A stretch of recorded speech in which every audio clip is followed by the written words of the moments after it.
everybody, and welcome to Story Time with Crazy Horse.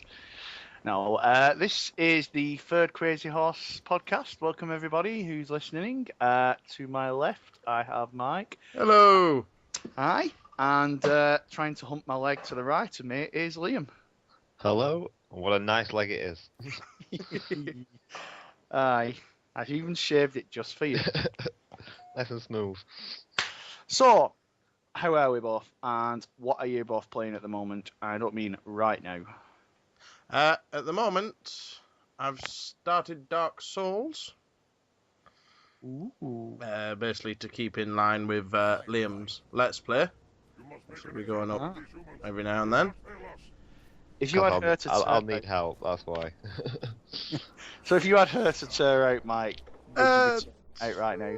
Possibly. I've only been having a pop at it for like, I don't know, an hour or two at a time, and when I realise I'm not getting somewhere, I go and put on a easy game. An easy 1,000 game. Yeah, just to feed my ego a bit.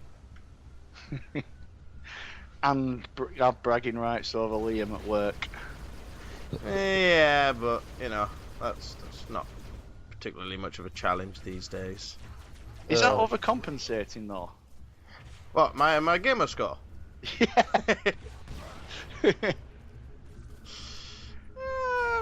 Maybe. You've probably stood next to him in the urinals at work.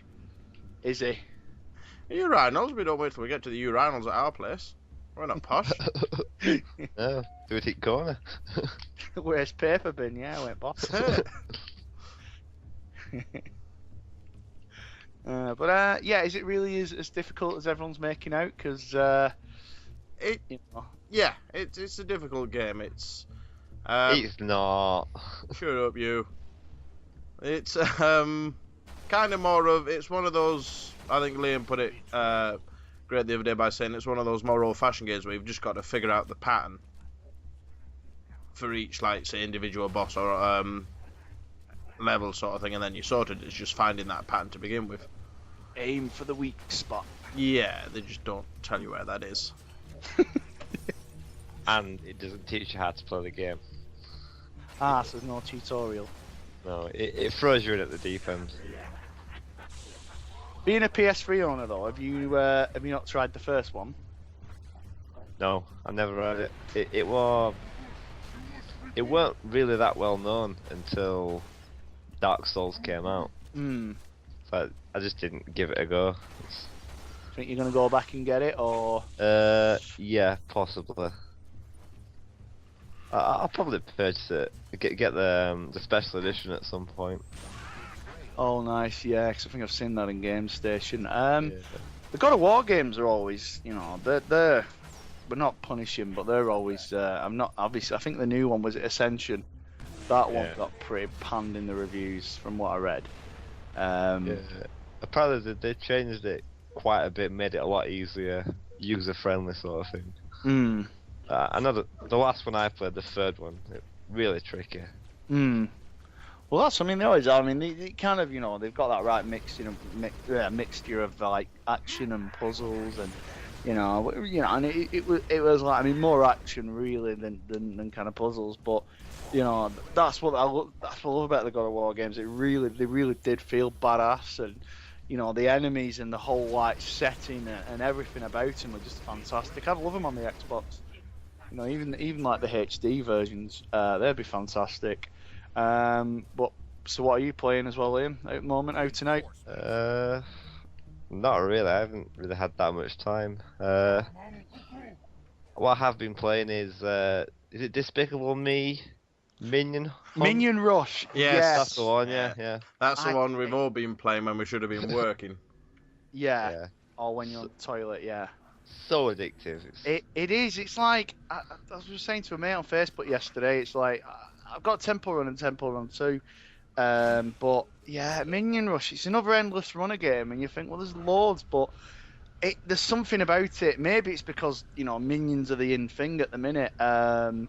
But yeah, it is. It's like you really want to beat your mate's scores. You know, it is bragging rights, isn't it? It's like going back to the whole cock waving thing that you do at work. It is bragging rights. It's so annoying because like it gets so much faster, and then you know you really it makes you like it's saying right you've got to buy these tokens. Like the costumes are something like 7,500 tokens. Yeah. And obviously they give you powers, but it is. I know what you mean. It's like all the other games on my phone have just been getting neglected. It is massively addictive. Who is actually higher out of you two? Because I know you beat me recently, Mike. Liam's higher than me at the moment. Yeah, my high score's 149, I think. Fucking hell. Jesus. I think I managed to get mine up to 111 today. Bloody hell. I'm stuck on like 70. Not just 70. Switch it on and you die. Hmm? Switch it on and you die. Yeah. I hit a car as soon as I kind of leave the gate. But yeah, it's annoying because you have to use like 5 tokens as well, don't you, each time to change the light, unless you get so far. Like you go from like, because I'm stuck in residential at the minute and it's so boring, but then I just can't help it. It's like a gaming drug, yeah. I know what you mean, but you've got the higher gamer score. He's got higher than you in Minion Rush, and I think right now the cooler thing is actually being higher in Minion Rush. So, Yeah. But yeah, like I said, other than that, yeah, it's kind of a bit. I don't know if you both get that yourself, but no motivation. I know it sounds good being on a gaming podcast and saying it, but having one of them, where you kind of have loads of games, but you have no motivation to play anything. You're like, Yeah, I know what you mean. You kind of go through like a dry period sort of thing where you... Yeah, you just kind of play stuff for the sake of it. Yeah, like the odd game on FIFA or something. You're like, yeah, just to pass the time when you're not busy. Far Cry 3 actually. I don't know if you've played it. That is excellent, and it's 15 quid in game at the minute. If you've never played it, it's an awesome game, that one. Yeah, definitely. It was in the got it in the Ultimate Game Sale. Thank you, Microsoft, for $8.99, and yeah, perfect. Just for that, it's got the right mixture of everything. It's exploration, action. Just generally, it's just so addictive as well because there's so much to do, so much to see. It's beautiful, yeah. And I was never really a fan of the Far Cry games before. I tried 2 and that was awful. 2 was terrible. It was the whole malaria thing and all that. It was stop-start all the time, wasn't yeah. it? Just ruined it. Yeah, too right. And this had the right story. The endings were a bit... I'm free. I won't want to spoil anything for anybody who's watching it. But, yeah, other than that, it was even just, going from the different outposts to try and liberate them all. Yeah, massively addictive. But there's just, there's nothing really until, obviously, there's a game coming out in September, isn't there? I think it was something called like Steel Cars Blow Shit Up version 5 or something like that. Boom Boom Bang. Yeah. Yeah, that's going to be the next big one, I think, on I think a lot of people's list, to be honest. Quite a busy fortnight though in September actually. There's obviously September 11th is DuckTales Remastered. Then September 17th is that racing, driving, shooting, prostitute, killing game. And then September 19th is a game that Liam's actually, he put a trailer up on the Crazy Horse for. Angry Birds Star Wars 2. Yeah. What? Yeah, Angry Birds. Angry Birds is a console game. It's not a console game. It's a handheld game. It works. So I mean, I've never played it on the Xbox, but as mentioned on the last podcast. But no, it's built for phones. You get more control. I don't know how it works on the Xbox. I don't know if you use the stick to pull back the birds or whatever. But it's so much. You get so much freedom. But This time, I don't know if you've watched the trailer. They're going for kind of a Skylanders Disney Infinity route, where it'll be on the iPad version. You can buy telepods. They're these like little stands, and you buy like the little figures of, I don't know, the Darth Maul pig or whatever. And whereas in usually they give you a certain amount of birds, and you can actually like put it on like Skylanders. And if you want to try and change the lineup of birds, you can by transporting them into the game, which is a cool idea. You know, because that seems to be the big thing at the minute, the whole Skylanders, you know, and obviously with Disney Infinity coming out. Yeah, they're all doing it, aren't they? I mean, I know Pokemon's doing it on the Wii U. See, I think Pokemon will be ideal for it. Yeah, it's all perfect for it, isn't it? got to pester your parents for them all. Yeah. But, and, you know, that's where the money's at, though. You know, because, I mean, apparently it was something like 250 quid to get all of the Skylanders figures. Which is mental. There you go, Liam, that's the collection you're just about to start, isn't it? Yeah. And then you got the Giants as well. Are you really playing Skylanders? There's a voucher in the paper. You save £18 on the starter pack, and then you get a free toy to start you off. Oh, bless. Happy Meal. Yeah, you were one of those kids. I know you. You were one of those kids. Like I can relate. You bought the cereal, but you didn't eat the cereal. You just kept the toy. Yeah, exactly. Back when you used to get toys inside of cereals. Yeah, exactly. That's what I was getting at. Yeah, you just wouldn't eat the cereal. You just keep the toy. Yeah, and then you know your mum's basically wasted like £3 on a box of cereal that you're not going to have. But I really wanted the reflectable spokes for my bike. I don't own a bike. I just wanted. I forgot about them. Yeah, the reflectors, the Kellogg's cornflakes one shaped like the cockerel. Yeah, they were awesome. Yeah, too right. Nowadays, they're all like CD-ROMs and stuff. You can't put CD-ROMs on the spokes of your bike. No, in cereals. You can put. People used to put cards, like playing cards, in between the wheels of the bike. Yeah, I used to do that all the time. And I can't even ride a bike. I used to put I don't know if you remember the old like cartons of pop you used to get for 20p. I used to put them once you'd finish the carton, bang it in the back of the bike's wheel so it sounded like a motorbike. No? Oh. I don't know anybody who did that, but. It was a very special neighbourhood I grew up in. Special being the key word. Yeah, special. Segregated. That's one word. Yeah, but did your parents actually let you play out with the other kids? Well, they couldn't really stop me. You know, as much as you put bars on the windows, I'm gonna find a way out. They just buy you the new Super Mario game to shut you up, yeah. That's pretty much it, yeah. Actually, no, sorry, Super Mario's before you, actually way after your time, isn't it?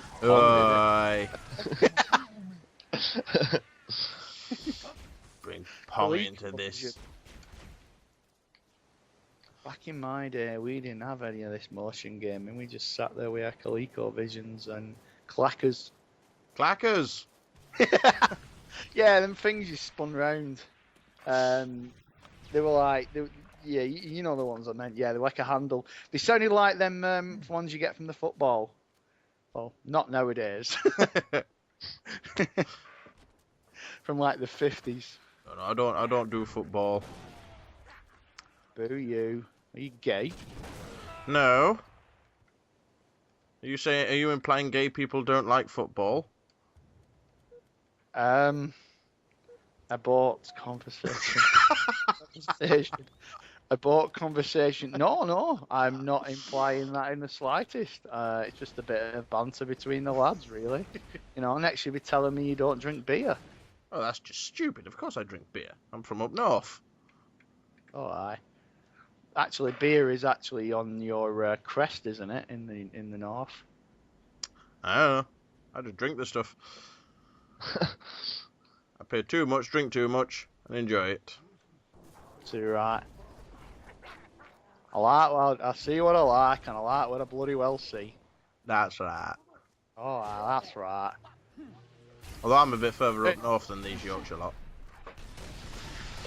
Us Northerners, no, I've been down Leeds, and you know, I've got to admit, they know how to handle the rail. They are hardcore drinkers down Leeds, up Leeds, wherever. I've been out on a night out in Leeds, and good people, like good blokes, you know, good banter and everything. Yeah. So you know, I think Yorkshire, you know, you Yorkshire lot could actually give us a run for our money. You know, we'd stand side by side at 4 o'clock in the morning at Kebab House. Try and fight off the hordes of hen parties. You clearly haven't seen the hen parties in Rotherham. You can't fight them off. Oh, yeah. You've just got to run. Is it like the Stampede scene from The Lion King? It's worse. Sandra and Tracy sitting on Liam's face while Mike's like legging it. Leave me. So all friendship code goes out the window at that point. Liam mouthful of kebab. And I'm not talking about the Donna variety. About the Tracy kebab. Oh yeah, Dirty Donna. That's her name. So anyway, back to video games. Yeah. Yeah, so anyway, obviously, first up, as we were saying in the last podcast, we were talking about, obviously, the difference between the Xbox One and the PS3. Sorry, the PS4. Now there isn't one. What? Now there isn't one, really. Apart from they're both just fucking gigantic. Yeah. You know, like them old video recorders from the 80s. But yeah, since the last podcast, obviously, we were talking about E3, and since that last one, Microsoft, as you know, have dropped their DRM policies. So, great move. Yes, good on them. Quite surprised they did it as early as they did, to be honest. Yeah, people said, oh, you know, they're copying Sony and all that, but so if they are, you know. Yeah, they're making a good business move. They realised that by keeping it the way they were, they wouldn't make any money. Yeah. And to be fair, I think good on them. They had the bottle to turn around and say, look, we fucked up, we're sorry, we put our hands up to this one and we'll make it right, which I guess for Microsoft was a real big kick in the teeth. For them to actually swallow the pride and say, yeah, we fucked up, we'll make this right. You know, don't go off and buy a PS4. It was a big thing for them, in my opinion, and to be fair, I give them a fair bit of credit for that. Yeah, and plus, obviously, I think there'll be a lot more brand loyalty again because of it. You know, I mean, I think, to be honest, you know, like, you know, we give you a bit of stick about, you know, your games, you know, obviously the fact that you kind of, you're competing with Liam about your game score, but in a way, you know, it's like you've spent the last 6 years or so building up your gamer score on the Xbox 360. It's like, in a way, it would be a shame to just go, yeah, I'm just going to go over to the PS4 and just all that hard work go to waste. Yeah. So it's nice that you can carry it over and, you know, and carry it on. I mean, you know, obviously that's Stallion 83. You know, I wonder if he's obviously. He's on that aim to reach 1 million gamer score. Obviously, it's not just him playing the games. There's other people on his account as well. But you know, he obviously, if he doesn't reach the 1 million on the Xbox 360, it'll give him a chance to reach it on the Xbox One. And plus, you know, I like the fact that obviously you can carry over your gamer score and things like that. It's good because it's like Microsoft. You know, Microsoft haven't got your balls to the wall and saying you have to do it. But I like it. I do like the fact that you can do that. It shows that Microsoft are just saying, well, like you did with your game, you know, with your gamer tag from the first Xbox. It's good that you're carrying it on, and who knows, maybe you can do it on the next Xbox after this. You know, I like that. But what about you, Liam? Has it maybe made you think about getting an Xbox One now they've dropped all that? No. No. The price is just still way too much for a games console. It is, but I mean, you're not going to wait a year or so. Like, Possibly will do, but I won't be buying it on launch. no, I know Yeah. Mike will.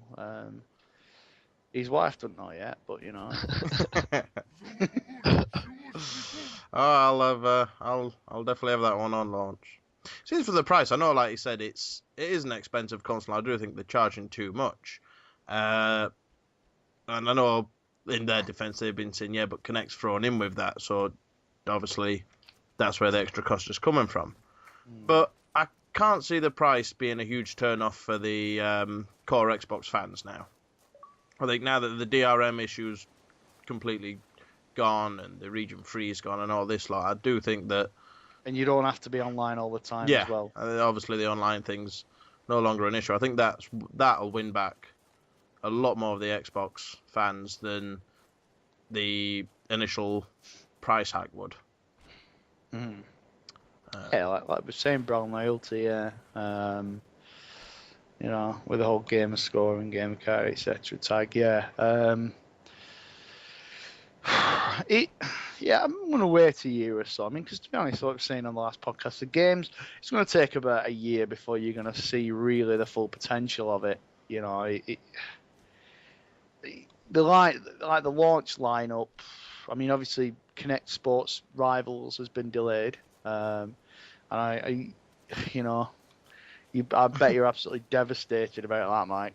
Oh yeah, any chance to jump in front of my TV screen, you know, I'm there screaming at my computer, screaming at the Xbox. Apparently, it doesn't recognise me or something like that.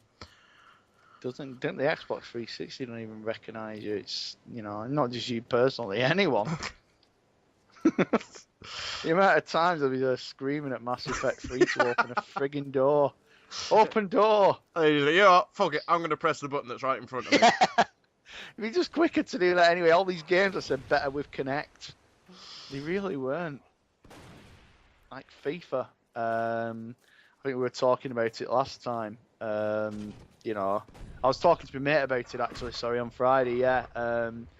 And I mean, I tried with FIFA 13 and it was like, yeah, it was a cool idea, but it just, the execution was pretty poor. Like, you could make substitutes, but and stuff like that and give tactics, but yeah, it just didn't work properly. And you know, all these games that say better with Kinect, it's like, clearly not. You know, and I think hopefully Kinect will be greatly improved for Xbox One. yeah, oh yeah. I mean, to be honest, I can't see it getting much worse. But yeah, hopefully it'll work a lot more better. It'll be a lot more interactive, and it'll be the Kinect that they promised everyone on the launch of the first Kinect. Hopefully,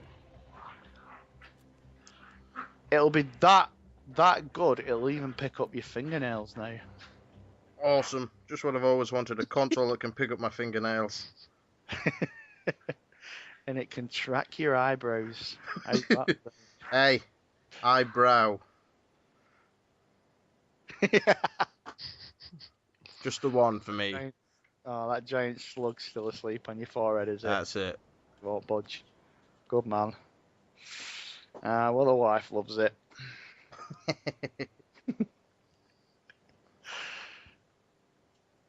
But yeah, you know, obviously, we, like I said, I'm, you know, as you said, fair play to Microsoft for it. I'm happy with them, and yeah, it's made my decision a lot easier, you know, and I think obviously maybe in about a year or so, get an Xbox One. Where you're gonna get a PS4, Liam? Yeah, definitely on launch. Yeah, PS4's already pre-ordered, isn't it? Yep, shop2.net. Nice. We're doing a lot of Let's Plays on that, and plus with the obviously with that I forgot what it's called now. What we're saying with my, you know, you can record your game, so you'll be doing on the Xbox One.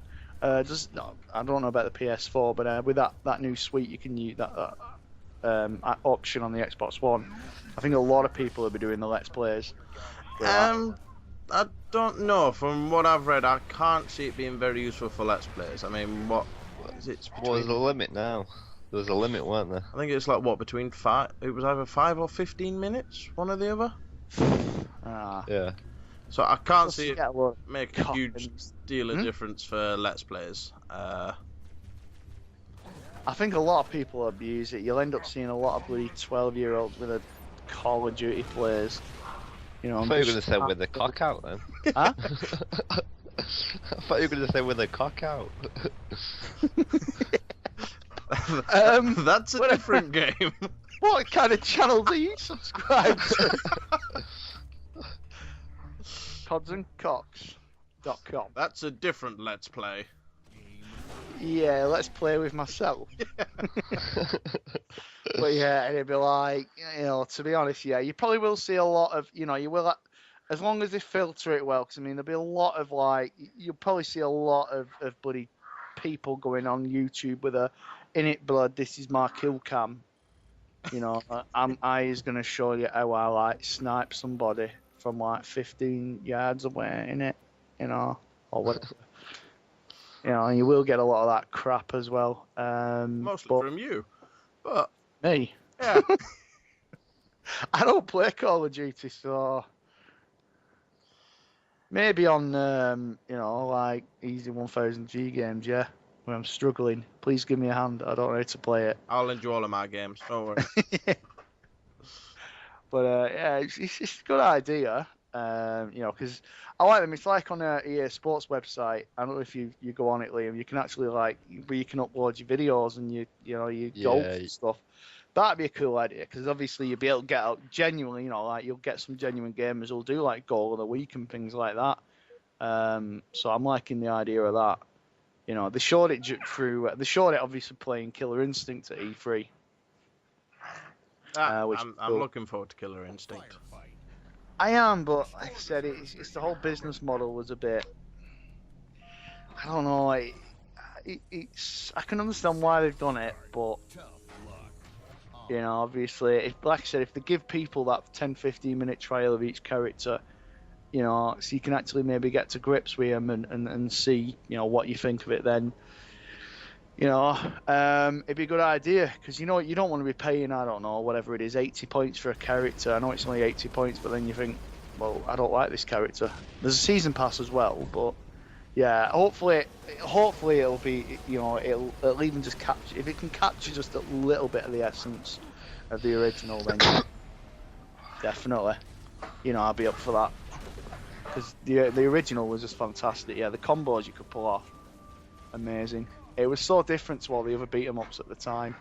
It's kind of an alternative to Street Fighter 2. Yeah, it was a brilliant game. I really enjoyed it. Is that your dogs in the background going a bit nutty? Pardon? Is that your dogs in the background going a bit nutty? They're fighting at the moment. Sorry about that. But yeah, I think one loves Street Fighter and the other one loves Killer Instinct.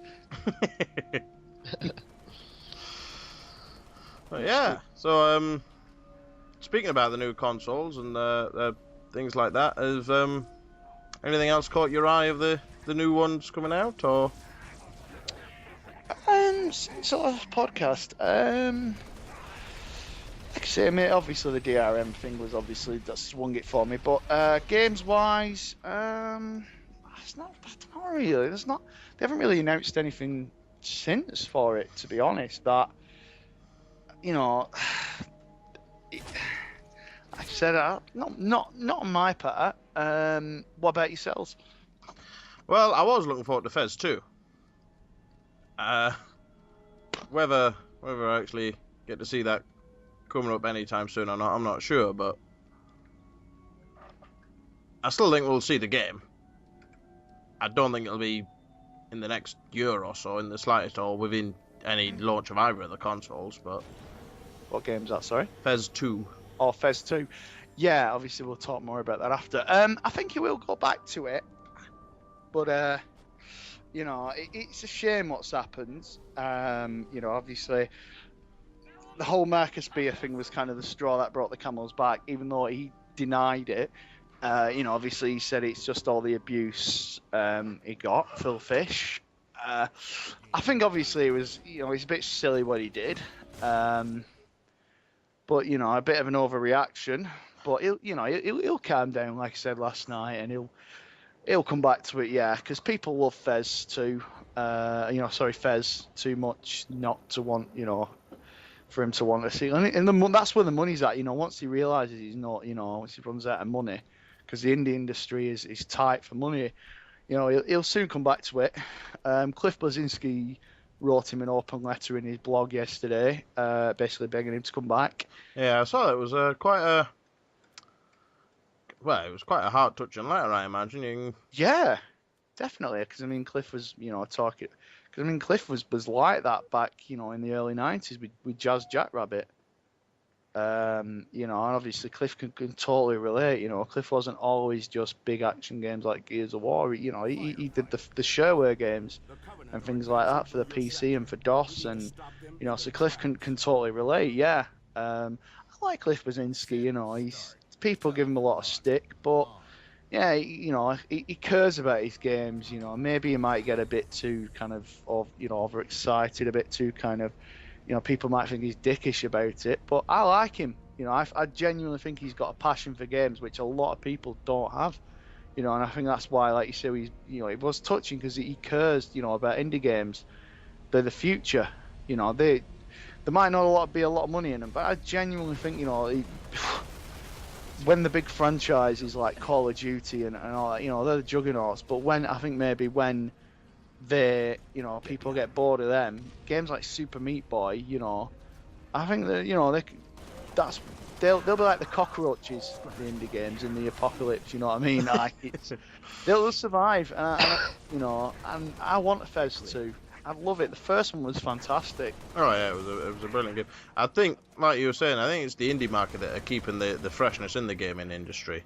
Oh, too right, yeah. Because people aren't being innovative anymore. It's a shame that people are too scared to be innovative. Or when they do, yeah, it's a shame. People won't buy Call of Duty and things like that. Mirror's Edge, it's got a sequel. Hopefully, it can be as fresh as the first one. And what was the one? Brutal Legend. That was a shame. That didn't sell. Yeah, it was from Tim Schafer and it had a big cast, but it still didn't feel like a massive AAA title. What was the one? Enslaved as well. That was a brilliant game. That. Yeah. I really enjoyed that game. Exactly. That didn't sell that well, and it felt, yeah, it might not have been as original as say Mirror's Edge or whatever, but it's a shame people didn't buy it. But like you say, indie games give that freshness.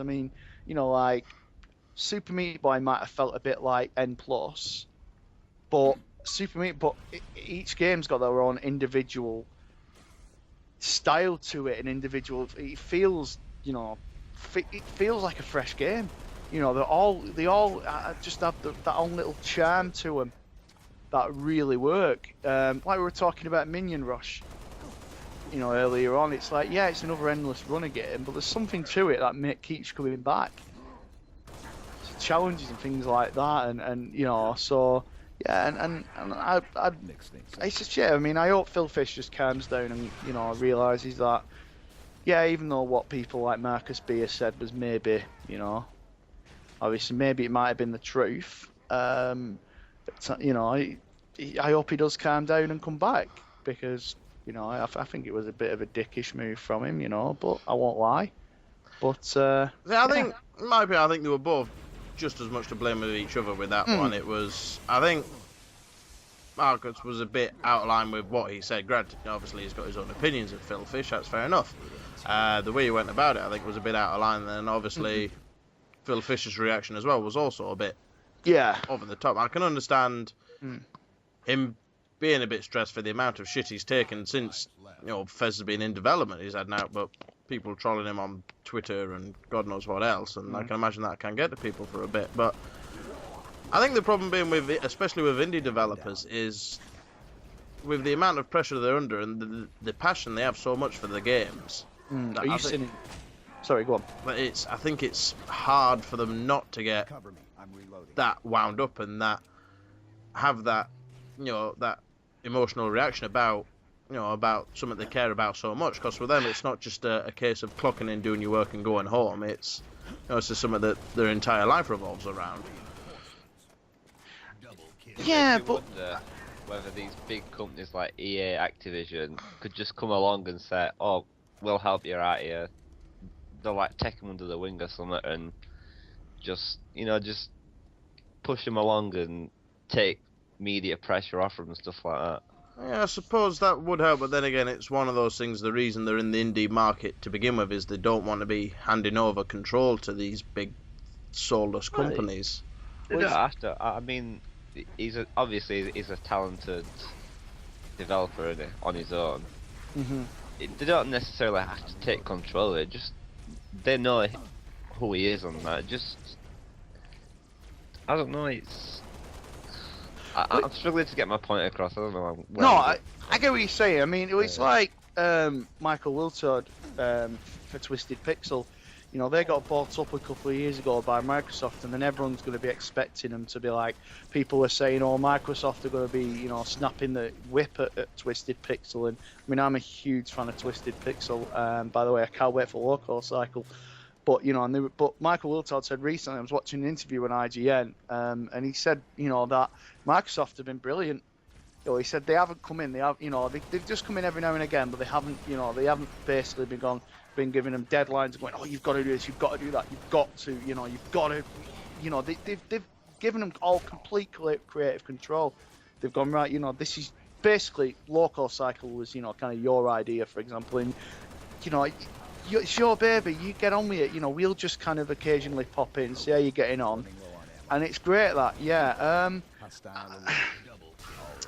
And I think, you know, well, it's like PopCap, you know, obviously EA bought them out, and I love PopCap. I mean, Plants vs Zombies, you know, we mentioned about Garden Warfare, that's, obviously that looks amazing, but now, Plants vs Zombies 2, obviously I said in the last podcast it was out next month, but it's actually been delayed in Europe. But that's become a free-to-play game.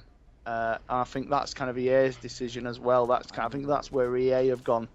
You know, we want you to make it, you know, a free-to-play where you know if you can grind or you can use microtransactions, and I think that's where, like you say, you know, you got companies who come in and they're like, you know, we'll let you have creative control like Microsoft have done with Twisted Pixel, but then you've got EA who I think they're kind of putting pressure on companies, and EA obviously have had a lot of stick over the last year or so because of it, and you know, and it kind of dampens your spirit about games. It's like we mentioned during the Ghostbusters play a while back with Dead Space 3. It's like you mentioned, Mike, you know, you pay £40 for a game or whatever, you don't, you know, and then you've got to purchase more microtransactions and whatnot. I mean, we're not going to get into it all, but it's like it's a bad move, and I think it's one of them. You either have one model or the other and stick to it. Yeah, exactly. And but you know, obviously I don't want to stray too far from the subject, but I think that's what I mean. You've got to stick to what. Yeah, obviously you're funding the game, so you want to have a bit of a say in it, but you know, you don't want to kind of take away what made it successful in the first place. You know, like the first Plants vs Zombies is so successful, it's become like a franchise now, and you know, I hope like EA, for example, don't take that away from PopCap, you know, and just completely dilute it to the point where people are just going to play it and think, do you know what, this is ruining my gaming experience, I'm going to go back to the first one, you know, like the first two Dead Space games, for example, and things like that. But you know, on the subject of Phil Fish, you know, going back to what I was saying about him, he's not helped himself as well. You know, if you watch Indie Game the movie, he's got a very, very bad attitude at times. He is a very opinionated person. I'll give you that. Did you read his comments on the Japanese? Yeah. He kind of said about Japanese games suck basically, and it's like, well, that didn't help either. You know, you want to feel sorry for him, but then he doesn't help his own case. It's like,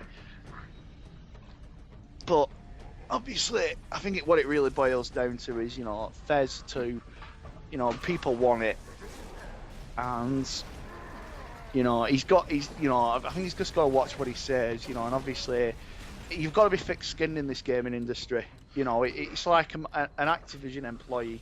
Yeah, I agree. I mean, I agree with that about the being the thick-skinned, but considering the amount of flack he's taken already, I think there's only a certain limit that people can take. And granted, you know, he has said some stupid stuff in the past, and I generally don't agree with all he said. But at the same time, I'm completely disgusted with the way people on like the internet, Twitter and stuff feel that they can basically constantly harass somebody just because they're behind a computer screen. You know, They're keyboard warriors, though. Well, yeah, but at what point do you say, look, come on now, be a decent human just because you're behind the screen of a computer? It's not excusable. And I don't think that, well, it's the internet, you've got to expect this as a reasonable answer. I mean, me and Liam were talking about this earlier on, and one of the big things the gaming industry is always saying is they want to be taken seriously, and they want to, you know, be considered as a proper media form and all this. Like, if that is going to happen to the full extent, then the community needs to grow up and stop acting like a bunch of spoiled children. But you're gonna get that. You're gonna get fanboy. I know. You know, it's gonna happen for a long time. You know, it's the same with fanboy wars. You know, why can't we all just get along? But it will happen, and you know, unfortunately, like you say, because they hid behind the computers, people are just gonna want to get away with it. And you know, despite obviously, I do agree with you know the fact that even though, like I was saying about Phil, you know, even though he has said a lot of bad things, you know, he's got it 10 times worse. But that's just what is going to happen, you know. While the social networking and social media has just made it has given you so much more exposure to kind of talk, you know. I think it's not nice that people get treated like shit, but it happens, and you know, you've got to get used to it. It's not going to stop. You know, it's like an Activision employee, you know, that the heads of Activision, you know, they're gonna be able to deal with all that stuff about Call of Duty or whatever, you know, all the stick. But if you're just some normal games designer for you know, one of the Call of Duty games, you know, you're gonna go online. Maybe, you know, you get home after a hard day at work, you've done what, an 11 hour shift or whatever, and you're gonna get back. You know, you've got a loving family. You know, you're just happy at what you do. You log online just to kind of read about you know, what people think of your game. And you're going to get disgusting comments, you know, you're going to get you just get normal knobhead comments as well, you know, fanboy comments. And you're just going to be like, I don't deserve this stick. You know, I'm doing something I love. Why do I get it? Exactly. You know, but that's the internet, you know, it's giving the people the choice, you know, the option of free speech, and it's not going to stop. And, you know, so Phil's obviously got to realise that, you know, obviously, if you're going to give it, you've got to take it as well. Well, I suppose you can say it that way, but I still think that, you know, considering, I just think the way that a lot of people are acting we're saying, well, it needs to be a bit thick-skinned. I think the guy's been incredibly thick-skinned over the last couple of years to taking what he has taken, and I can understand the fact that, you know, there would come a point where there's only so much you can take. At the end of the day, granted, I'm not saying that I agree with everything he says. I think a lot of the stuff he does says is completely out of order. But yeah, like I said, granted, all this abuse isn't going to go anywhere, and it is here to stay for a bit longer until the internet community do learn to grow up and stop being children about things, just because. A little bit hesitant, yeah. I think the biggest shame in all this is obviously the fact that a damn good game like Fez 2's been cancelled. Yeah, He'll be back. I think Phil yeah. Fisher's too passionate just to abandon the project. And even if it's not him who kind of brings it back, I think he'll get a kick up the arse. You know, there'll be, you know, for every, you know, 10 people who give him stick, there'll be 30 people more who want the game. You know, the thing is, the indie gaming community, I read a lot of comments on indie gaming and stuff online, and I've got to admit, the indie gaming community are intelligent. They're not sheep. They're not, you know, they're not just buying a product just because it's the next yearly product. They, you know, indie gamers are hardcore. They're passionate, intelligent people. I mean, I'm not saying, you know, obviously there's intelligent gamers who buy yearly games, but you know, you go on Steam and things like that, and the people that I speak to on Steam, you know, I'm thinking, well, you know, I've seen on the Steam community and whatnot, great people, you know, they care so much about the games, and that's, you know, like you say about the indie gaming community, the indie game, you know, people who make them, developers, absolutely brilliant. Yeah, they love the games. You know, they're having so much fun creating little gems like Super Meat Boy and things like that. Yeah. So obviously, like you say, he'll care too much, you know, not to come back. You know, I think he'll definitely be back. But obviously, when, who knows? Do you think the thing is, though, obviously, can you see it being next gen, or would you say, do you think maybe he'll bring it to the Xbox 360 and the PS3 as well, or? Definitely this gen. I think you'll see it on multiple. I get the feeling he's probably going to I'd imagine he'd concentrate on a PC version first. Mainly just because of what he calls the bad experience he had with Microsoft with the launch of the first Fez. But I think we'll end up seeing it on. I think it'll be available on pretty much anything and everything. The next Fez. What's your opinion on all this, Liam? You've been quite quiet through all of this. I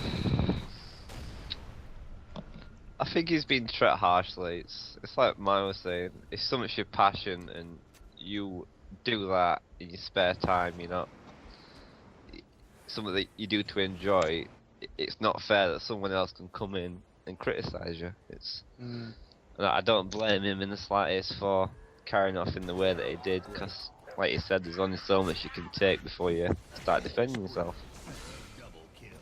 But then again, I guess the idea in future is just get off social networking and don't do it. But, you know, going on from obviously the subject of indie games, there's also recently, it's been announced on the Xbox One that you can you'll be able to start creating your own games. I was just about to mention that, which obviously was the initial spark of all of this, was that the Xboxes are pretty much going to be dev units for everyone. With obviously there being, I believe there's like a one-off fee to pay for something or other. I'm not quite sure what it was. I think they expect to pay. I think they said around about $100 or something, wasn't it? For a license, wasn't it? Yeah. I think. Yeah. It was like the XMB on the Xbox 360, you know. I mean, you got the Doritos fan contest, and that created the Crash Course games, and then you had some little gems on there, like the dishwasher. You know, Yeah, it gives that was people a a brilliant chance. game. Yeah. I'd say that was a brilliant game. Both of them, yeah. But yeah, I think that's a fairly decent move by Microsoft to bring in the self-publishing on the Xbox itself. I think it's a brilliant idea. Too right, yeah. I mean, in my opinion, anything that can bring more originality and new ideas to the gaming community, I'm all for. Yeah, damn right. It breeds more originality, as you mentioned. You know, you were saying in the last topic. Yeah, damn right. You know, obviously, it's like. Do you guys ever go through the? I know there's a few mates who go through the. What is it on the Xbox 360? The Indie Market. Indie Market. Yeah. Do you guys ever kind of go through the games on that? Every now and then I have a look. Yeah. There's just so much, but and a lot of them are quite like Minecraft. Finish your sentence. There's so much shit on there. Yeah. I just wanted to be nice, really. You know, yeah, there is, of course. There's clones. I mean, there's like Minecraft clones and stuff like that. And you know, but Baby Maker Extreme 2 HD edition and you have to filter through a lot of shit to find a nugget of, you know, a gold nugget. But yeah, but they're at 80 points, you know, and it's giving them, you know, a little bit back to kind of maybe create another fucking Minecraft clone.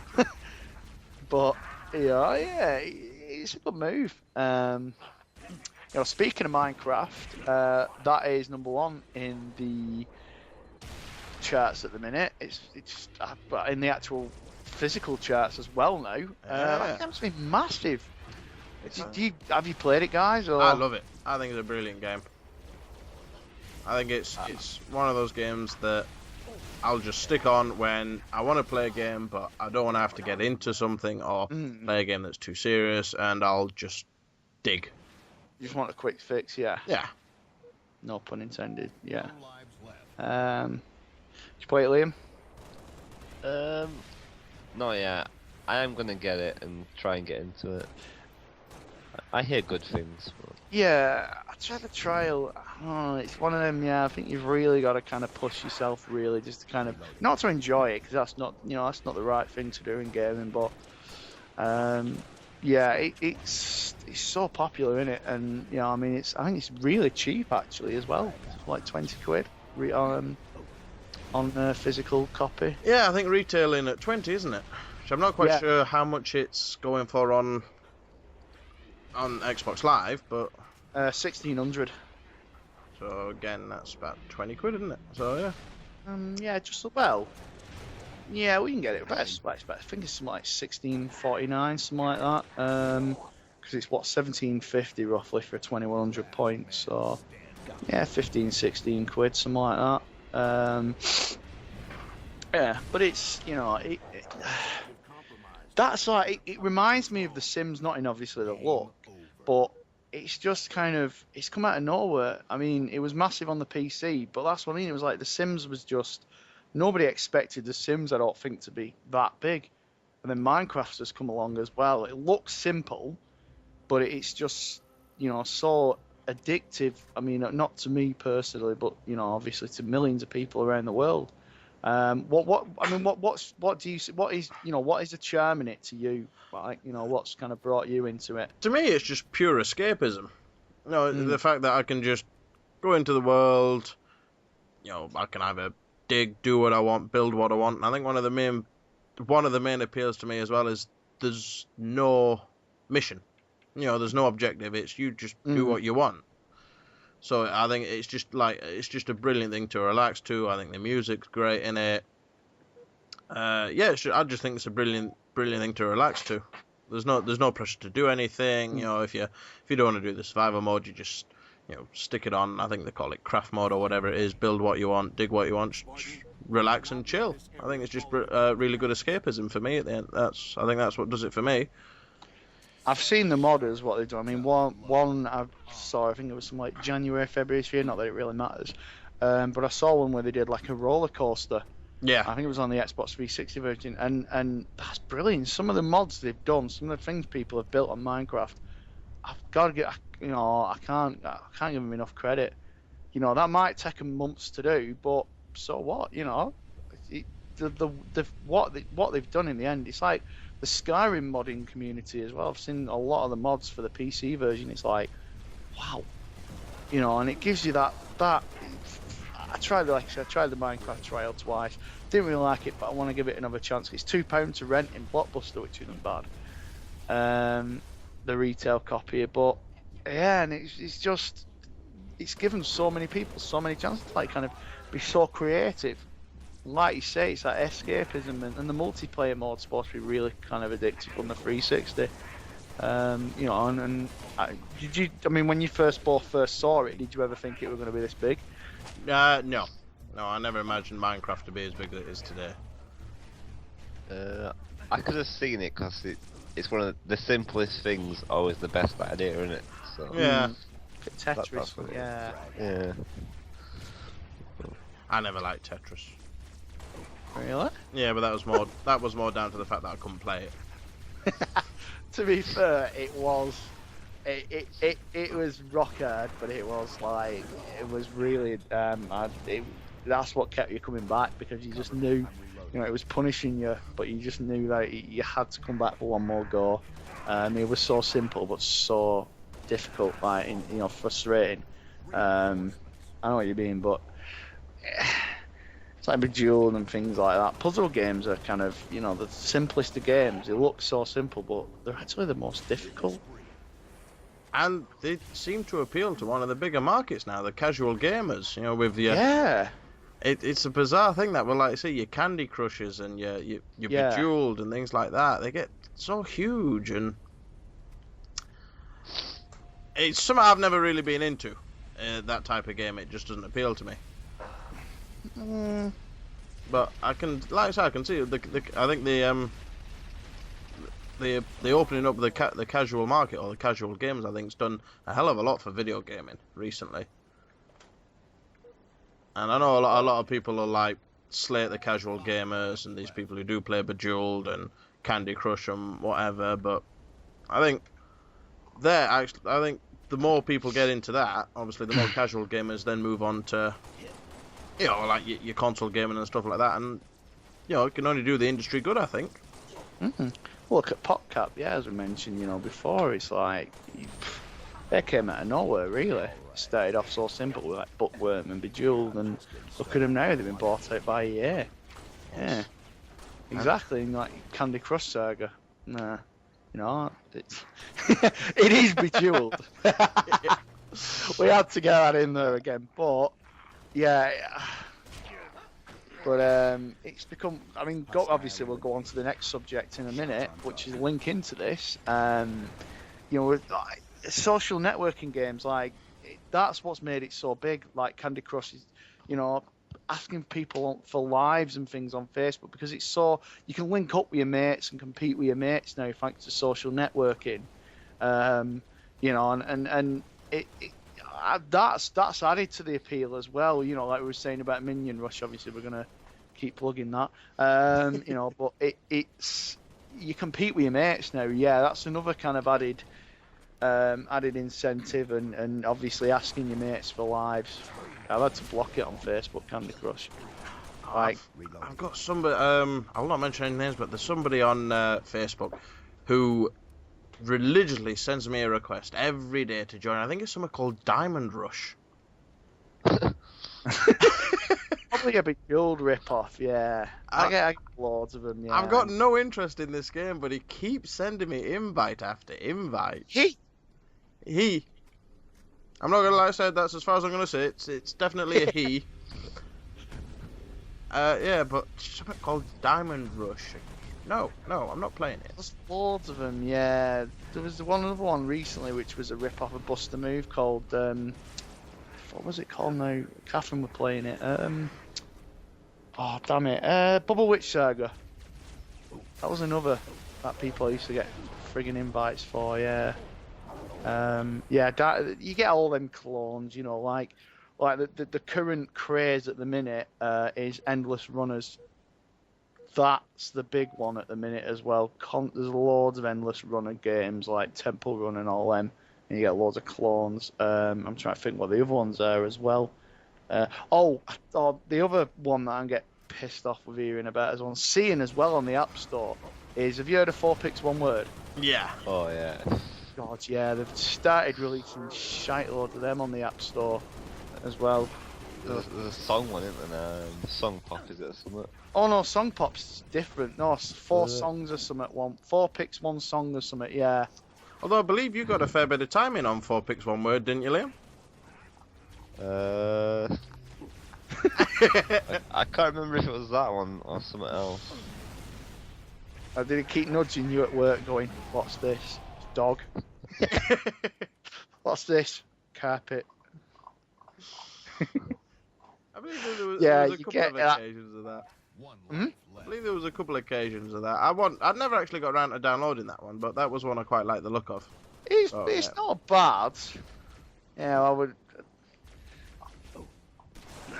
It's all right, but yeah, there's so many clones of that at the minute. It's like, Song Pop was good. That was where you kind of competed with your mates, where you had to guess the song in the quickest time. Alright, that sounds like it'd be quite interesting, that one. And draw something. Yeah, I remember that one being quite popular. That's the one I played, not the other one, 4Pix One Word. Draw something, yeah, they did draw something too. Which links us on to our next subject, about the actual creators who actually bought that. I don't know how you pronounce it, Zynga or Zynga? I pronounce it Zynga, but Zynga, yeah. I keep getting told off for that one. Yeah, they obviously reportedly lost $15.8 million. Was it buying some other casual game company, wasn't it? And then selling it months later. Or closing it down. And then, obviously, there's that meme online where it showed Don Matrick jumping from one sinking ship to another. One had Microsoft Studios written on the side, the other one had Zynga. Do you think he can save him? I don't know, he's got a good history behind him, and he's, like I say, he's not a stranger to the gaming industry, so I think if anyone can turn it around, it's him. I just find it quite amusing that he spent all that time on the Xbox One launch talking about online gaming and interactive gaming and online all the time, and he's moved over to a company that only does online gaming, so I think he'll feel perfectly at home there. You do realise what's going to happen though? It's like whenever you want to play it on Facebook, you're going to have to shout at your computer. You're going to have to go, Farmville on. Farmville. Crops. Harvest crops. No, don't exit Facebook. Don't log me off. Harvest crops. No, yeah, it is, like you said, it's a bit of a weird move. I think obviously he's seen, obviously, you know, you mentioned last night, Zynga kind of copy all these companies and things, but he, you know, obviously he's been brought in to try and save them. It's just, I don't know, he's probably seen like the casual gaming market, you know, and probably wants a slice of that, which it's huge at the minute. I mean, you know, going back to what we're saying about what we're playing at the minute, you know, I've barely been on the Xbox recently. It's been, like I say, it's been on the iPhone again, playing just like, I don't know, Angry Birds Star Wars, going through that again, and Minion Rush and things. Oh, a little jump from the subject there, but I'll give you a bit of good news, Marty. I finally finished The Walking Dead. Did you? Yeah, I haven't done the new DLC, but I finally finished the original episodes. Nice. I don't know, can we discuss the ending? No. No. Well, there we go. No, because Liam hasn't finished it yet. Ah. I'll get around to it. Next episode. Next episode. Yeah, oh, you'll love it. I actually had a tear in my eye near, you know, towards the end. I nearly shed a tear. It's like, yeah, it's amazing writing. Best game of the year last year. Just edged out Far Cry 3. Yeah, superb. Nice one finishing it. Are you going to get 400 days? I think so. I think that'll be. I will pick that one up eventually. You'll need to play it twice, probably. You reckon? You think it's a double playthrough? Well, yeah, like with Visa, really, because obviously I can't really give away too much, but you know, the ending kind of ties into season 2. Some of the choices, and you might want to go back and maybe redo some of your choices in 400 days. It doesn't, you know, they said that season 1 kind of impacts, you know, it doesn't impact it a lot, but it, you know, you get the little nods to season 1 in there, which is pretty cool. But you know, oh, if you like your achievements though, I'll give you a tip. When you do eventually get 400 days, during Russell the Black Kid story, at the start, if you want an achievement, hide. That's all I'm saying. Got it. It's a Black Kid. Hide if you want the achievement, and you'll know what I mean when you get it. But yeah, that's one. And there's one with rock paper scissors as well. That's pretty hard to get. I mean, I had to reload the checkpoint for that. So there's missable achievements in this one now, then. There is. There's obviously like, well, you automatically play rock paper scissors in one of the chapters, but obviously I lost it the first time, and I had to reload the checkpoint. But yeah, it's you know, I mean, overall, what did you make of the ending and things? Of what? Honestly, I thought it was pretty impressive. Like I said, yeah, some of the best writing I've seen in a long time. I think they should write us. To be honest, obviously they've got the writers of season 4 already because there's a trailer. But they should let Telltale write one of the seasons on TV. Yeah, that might not be quite a bad idea, that actually. You know, the emotions you in season 1, yeah, of the game. It's like, yeah, I kind of, you know, that's. It's one of them like Batman Arkham Origins as well, where you just forget that it's coming out. There's so much coming out at the end of the year. It's like, and then you're like, oh yeah, Walking Dead's coming out as well. It's a weird thing when you consider that we're at the end of the console generation, and yet they're still ploughing new and interesting titles out at you. This gen as well, yeah. Definitely. You know, I mean, I think, what was it, one of the last games you really enjoyed was Last of Us, wasn't it, Liam? Yeah, and there's still Beyond Two Souls left yet, and Gran Turismo 6. It's crazy. Did you not go around to Liam's in it? Did you not come round Liam's and do that Last of Us playthrough? We haven't got around to doing that yet. It's still on the cards. We've still got to arrange that. Be honest, you just don't want to play with that PlayStation pad, do you? It's not one of my favourite pads, but I'm willing to put that aside to play a decent game. I really want to play it. Yeah. It looks beautiful, yeah. And obviously it's getting like 10s all around. Even Metacritic, you know, the Metacritic users are even raving over it, and usually you get a lot of trolls on there.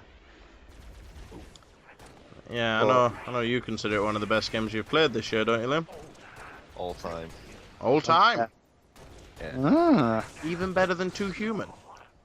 Even better than Two Human. Better than Alone in the Dark. Horrible games.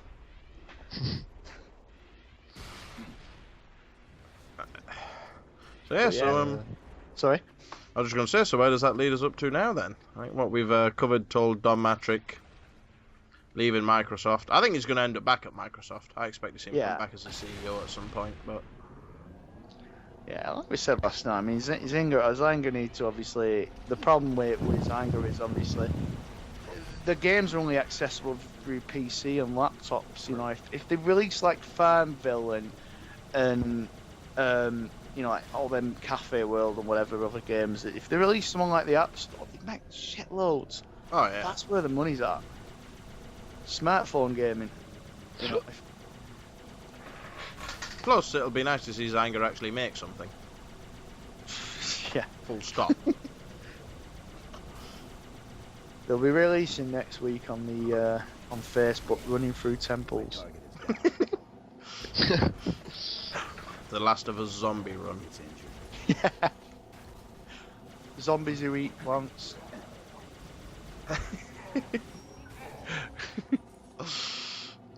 Zombies fighting plants in a one-on-one combat motion, not unlike Street Fighter.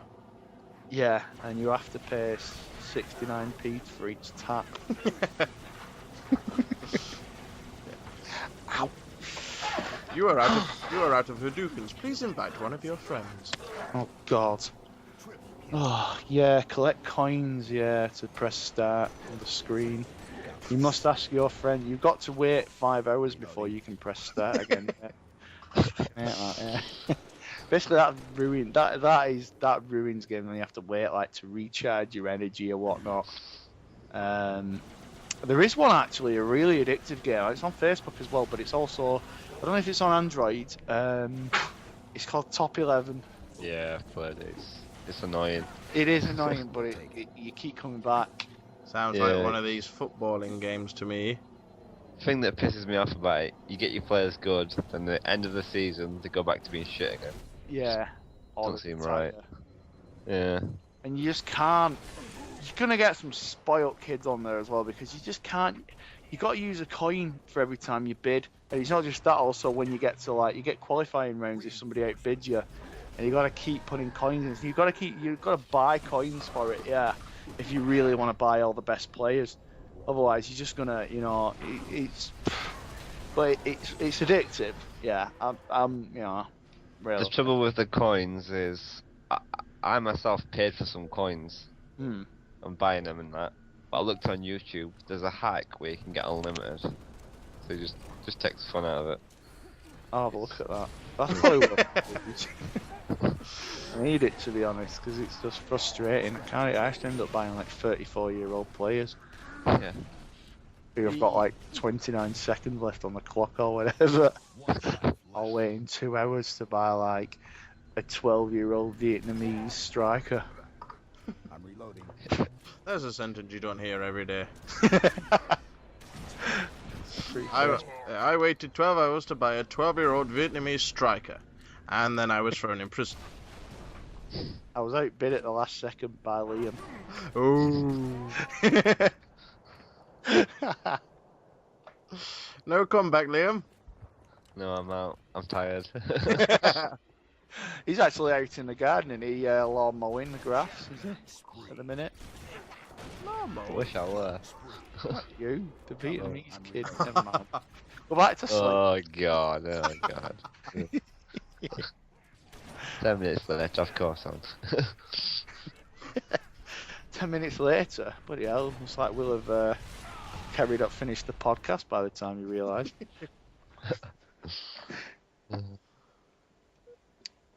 Yeah, so where does that bring us up to now then? Like I said, I think we've covered a fair bit already. Definitely. Oh, you've got an actual schedule planned out for this episode, haven't you, Marty? Well, we're talking about, obviously, we've talked about the major subjects. You know, basically, there's a lot of random chat as well. But generally, just obviously plans for the future as well. Obviously, and everybody generally with this podcast. You know, is there any plans for the future to maybe go onto iTunes? If you are listening on iTunes, then hello. And yes, if you are listening to iTunes, we did have plans for it. But yeah, we do plan on getting this onto iTunes. It's just I need to pull my finger out the ass and get stuff done. But yeah, and the idea is to make this a more regular, maybe even dare I say get a set date for the podcasts for each month. I'm not quite sure how we'll manage that one. And then down the line, we do plan on having guest appearances from other people as well. Maybe people from other websites which we're affiliated with or, you know of, or just random friends and gamers. Yeah, definitely. So we do plan on getting more regular podcasts, more organised for uploads and getting it on the website itself. It will be on iTunes as soon as I can get around to doing that. Yeah, no worries. I mean, I'll have a look into that as well. Obviously, first of all, as well, hello to everyone at Gamer Kitten. If you want to, obviously, if you want to just talk random nonsense like you do on here, then go to gamerkitten.com. Great gaming community. Also, if you go to the Play Vault, hello to John Mouse 5 as well. You're right, John, mate. All right. How am you? All right, mate. You all right? You know what I mean when he's a Brummie. Oh, that was a Brummie accent. Great gaming community there, huh? That was a Brummie accent, was it? Yeah, how am you? All right, mate. You all right? No, it sounded more bloody Scouse than Brummie. But yeah, if you go to the Play Vault, they've got a lot of podcasts as well.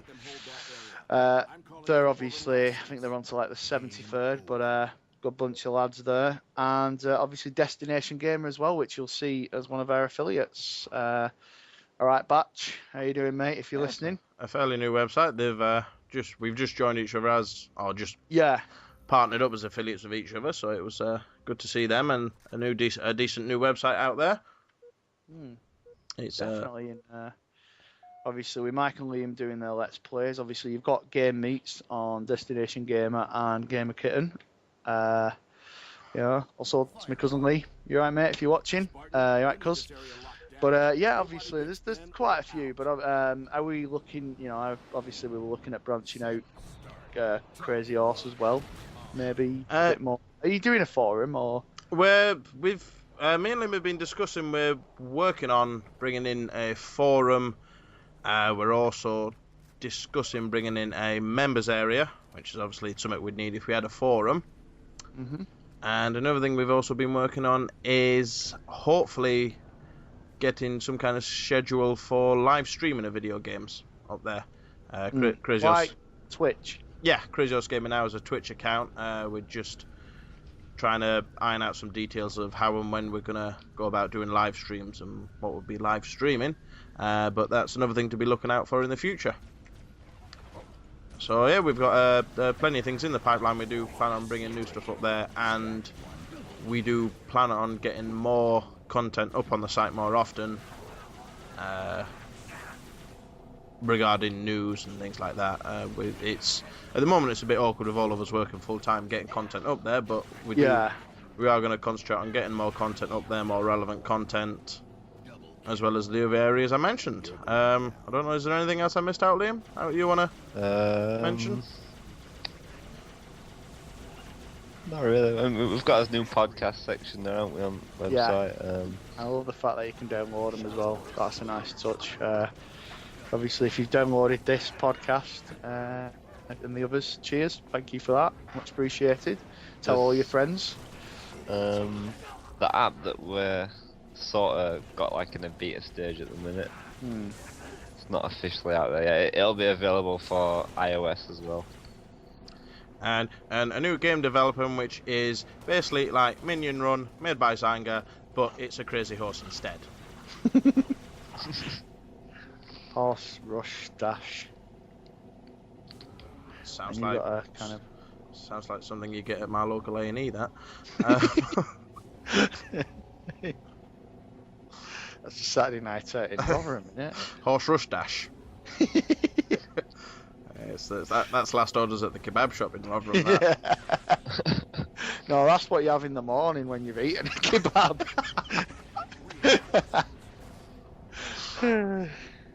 But I think we've pretty much covered everything that we've got coming up on the website. We do plan on bringing some new stuff to you when we can get around to getting it organised. So yeah, keep an eye out on the site. There will be some changes coming and some hopefully exciting new features. Wrap-ups and things like that, yeah. I'll obviously keep throwing in my 2 cents when I can as well. While we're on the subject, if anyone has got any suggestions for what they'd like to see on the Twitch stream, keep it clean if you can. We're always open to suggestions. If there's any games you'd like to see on there, or any kind of what you think could make a good weekly Twitch, or maybe a members only Twitch thing, then yeah, please give us some suggestions. We're always open to new ideas. And leave comments on YouTube as well, if you're watching this on YouTube. Yeah, definitely. If you're listening to this in the year 2020, then obviously, you know, for your digital radio and your hover cars, then thank you. Yeah, you'll know who we are, because by that point we would have taken over the world. Yeah, too right. I'd be one of them. Yeah, President Mike. It'd be like, and me and Liam will be like his two little dogs on his lead. All hail General Mike. Emperor, if you will. Emperor. Something about GTA 5. Yes. Talking about, you know, the Xbox 550. No, it'll be Xbox One. Xbox 2. 2, yeah. 2.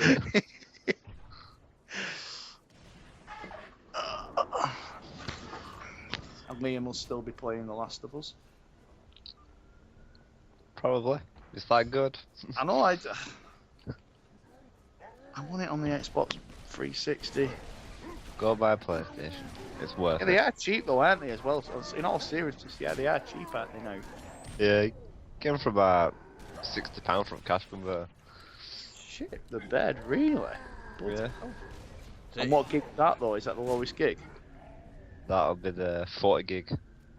But you can always change the hard drives. Yeah. Yeah. It's easy to do, isn't it? Yeah, because you can't do that on the new Xbox. Obviously, it's a USB drive, isn't it, now on the Xbox One? I'll be honest with you, I have no idea. Yeah, you can't replace, you can't switch the hard drive now on the Xbox One. You've got to use USB if you want more memory. Ew. Yeah, I mean, well, I think that's another reason why I'm going to hold off getting an Xbox One, because I'm going to see. I think maybe in about a year or two they'll release a terabyte hard drive. In about a year or two, they'll have the Xbox One Slim. and then, well, because they announced another one, didn't they, at E3? Another version of. Yeah, which nobody's paid any attention to whatsoever. Is it actually being released? Because I've looked online and I can't see anything on the game website. I even went in game the other day, and yeah. Apparently according to E3 it was out when they said, we're bringing out a new Xbox Slim and it's out now. Everyone's like, yeah, like they did 2 years ago with a Slim, yeah. Was it 2 years ago, 3 years ago? 3 years ago with a Slim, yeah. I think, wasn't it? Yeah, because it was like, but that was a big, I mean, the Slim, you know, it was a nice announcement. Then obviously they've had like all the different ones where you've got the different noises, like the Star Wars one and the Gears of War one. I think they're pretty cool and collectible. But yeah, they released that. But you could like see you could take the hard drives out of that as well. I mean, the original were the best though, because you could actually, you remember, you could take the hard drive off the side and just go around to your mates with it. That was amazing. Back before you had all the DRM nonsense as well on the 360. You know, you could just actually, you know, you didn't have to kind of all the games tied to that console. Yeah. Speaking of which, have you got the new two-step security on your rolled out in your area yet? I'm on target. I'm not too sure. I'd have to look at that. I got logged into Xbox the other day and got a prompt to set up the new two-step security, which involved me giving them my phone number so they can send me a code, which would link the gamer tag to this Xbox. So now, if ever I want to use my profile on somebody else's Xbox, I have to get another code sent to my phone so I can log in on there. Similar to what YouTube do or Google do with their Alright. two-step. And or you got? Did three-step. you get it to your email? No, I was given a message when I logged into Xbox Live. It wouldn't let me log into Xbox Live until I'd finished the process. No, I did get an Xbox Live message last night, but I was just seeing about you can get a free episode of Archer. That was it. No, I haven't. I'll look on my emails for that. No, cheers. So does that mean, obviously, when you get your Planet 51 back, it's going to charge you? No, it's only if I change my gamer tag. But what do you think? Obviously, did you get the beta as well? Speaking of actually charging, you know, in all seriousness, we'll have a look on my email for that as well. Cheers, Mike. Yeah, did you sign up for the beta? I missed out for signing up on the beta. What about you, Liam? Same. Yeah, I missed that as well. Yeah. They've had a few updates recently. I've been getting them. Yeah, obviously it's been. I think it's a beginning of August when you'll get it. So I've already had my points changed over to currency now. Oh, of course, yeah. 'Cause with the new dashboard, we lose Microsoft points, don't we? Yeah, it gets converted. Well, there was a problem at first.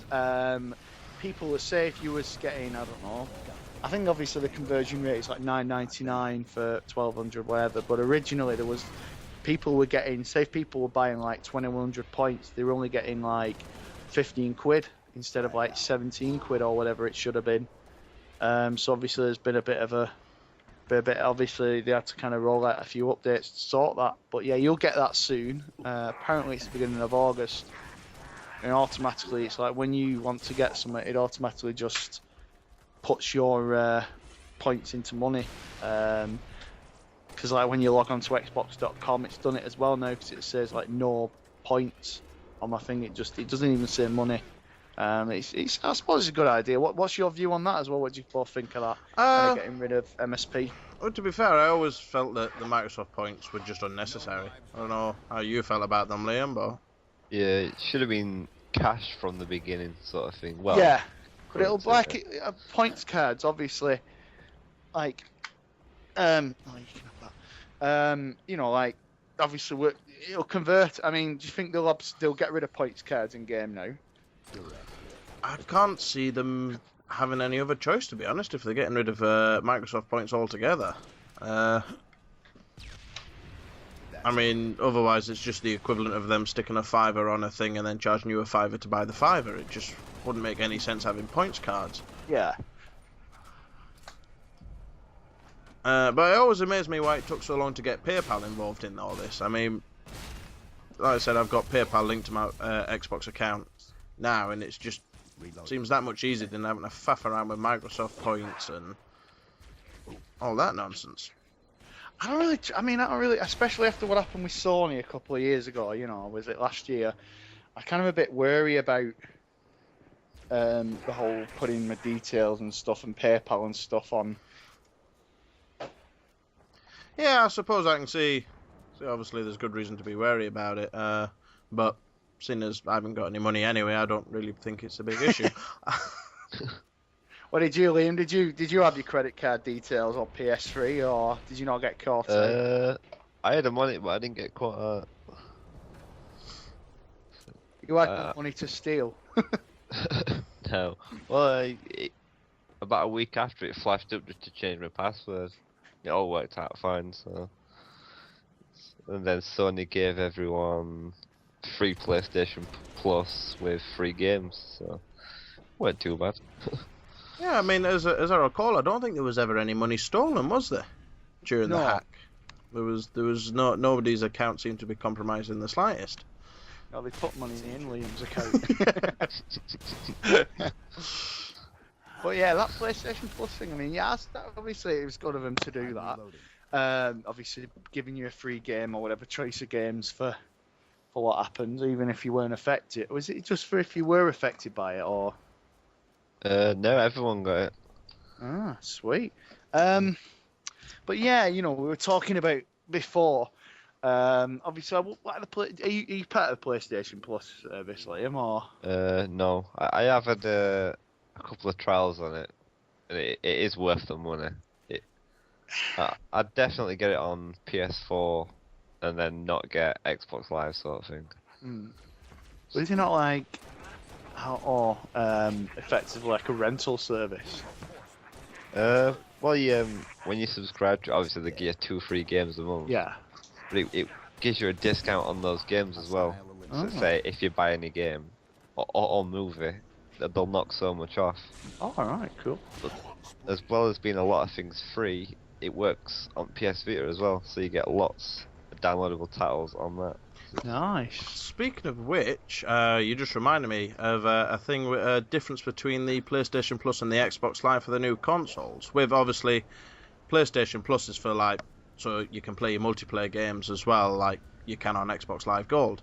But with their free-to-play games, you don't need a PlayStation Plus to play the multiplayer. So like say World of Tanks being a completely free-to-play game, even if you don't have PlayStation Plus, you can still play the multiplayer, whereas Xbox Live, if you are playing a full free-to-play game, you still need an Xbox Live Gold membership to play the multiplayer on it. Like Happy Wars and things, yeah. Which I think's a bit of a fuck up on Microsoft's point, I think, with that one. I think Sony have got that one right, that if the game was free to play in the first place, you shouldn't have to have a premium membership to play it. No. Which, Microsoft screwing the consumer again. now, just 'cause you're a Sony fanboy.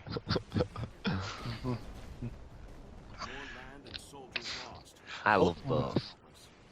Just reading something here, we were talking about the Wii U last time, and we were saying about, you know, obviously there's an article on IGN, obviously most people don't really take that to heart because it's IGN, but it's saying exactly how bad is the Nintendo situation. Today's financial results reveal Wii U sales below even the most pessimistic expectations.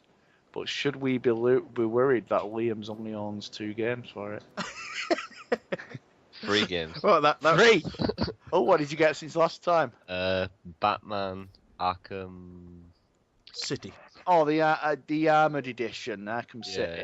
Yeah. But fucking, that's just a port. I've already got an Xbox. I just wanted to play it on the Wii U. He just wanted to justify having a Wii U by saying, I've got 3 games now. Yeah. I got Black Ops 2 as well. Oh, do you want to see? I'll read you this quote actually. This paragraph. Nintendo's first quarter financial results reveal that 160,000 Wii U consoles were sold in the entire world between the start of April and the end of June this year.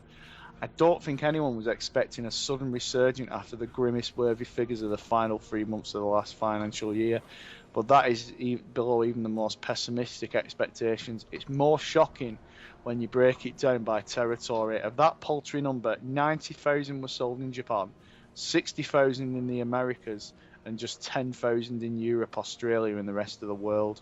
And if you break it down even further, Liam is the only one in Rotherham to own one. To be fair, he's the only one in Rotherham with electricity, that's why. Yeah. But I can't see why this is such a surprise. They brought out a console to go into competition with 2 consoles that have been out for 7 years. Yeah. That are on the way out. Yeah, you know, at best they had what, 3-4 months to get people interested, and then it give them what, a year's lifespan at most on the Wii U. I mean, can you see it as kind of a long-term purchase, Liam, or? Yeah, definitely. I mean, there's loads of games on Nintendo published games coming out for it. I mean, I definitely think it'll pick up. I mean, Pikmin 3 comes out the end of Oh yeah. And, next month. I can see that shifting a few consoles, and there's obviously Zelda and Mario and Luigi and all this stuff. I reckon it'll go the same way the GameCube went. Plenty of great games, but nobody will buy it. So. See, I can see the only people having a Wii U are the Nintendo fans. You know, the people who do like the Zeldas and the Marios and brand loyalty, yeah. yeah. I think that's what the Wii U's audience is going to be now. I think myself with the two new consoles coming out, I think other than that, I can't see there being a huge audience for it myself. Not bad.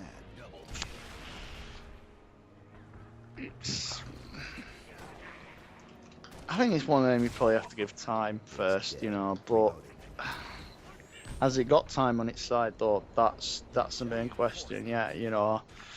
If he's not selling well in the first year or so, you know, can they afford to keep it, you know, maybe wait 2 years or whatever and, you know, give it another 2 years. It's one of them where, yeah, they're a big company, Nintendo, but, you know, can they afford the loss, really? I mean, they're always going to have the It's- handheld market to back them up, I think. But... Yeah, they have, yeah, but, you know, look at like we were saying last time with the Dreamcast, you know, Sega were huge, and then they released that console, you know, in the Dreamcast, and it's like, they took a big hit with that, and, you know, can Nintendo do that? You know, even though they've got the money with the handheld, it's like, can they, you know, it's a reputation as well, not just the money. You know, if their console flops, you know, will it damage their reputation? Will it be a big loss to them?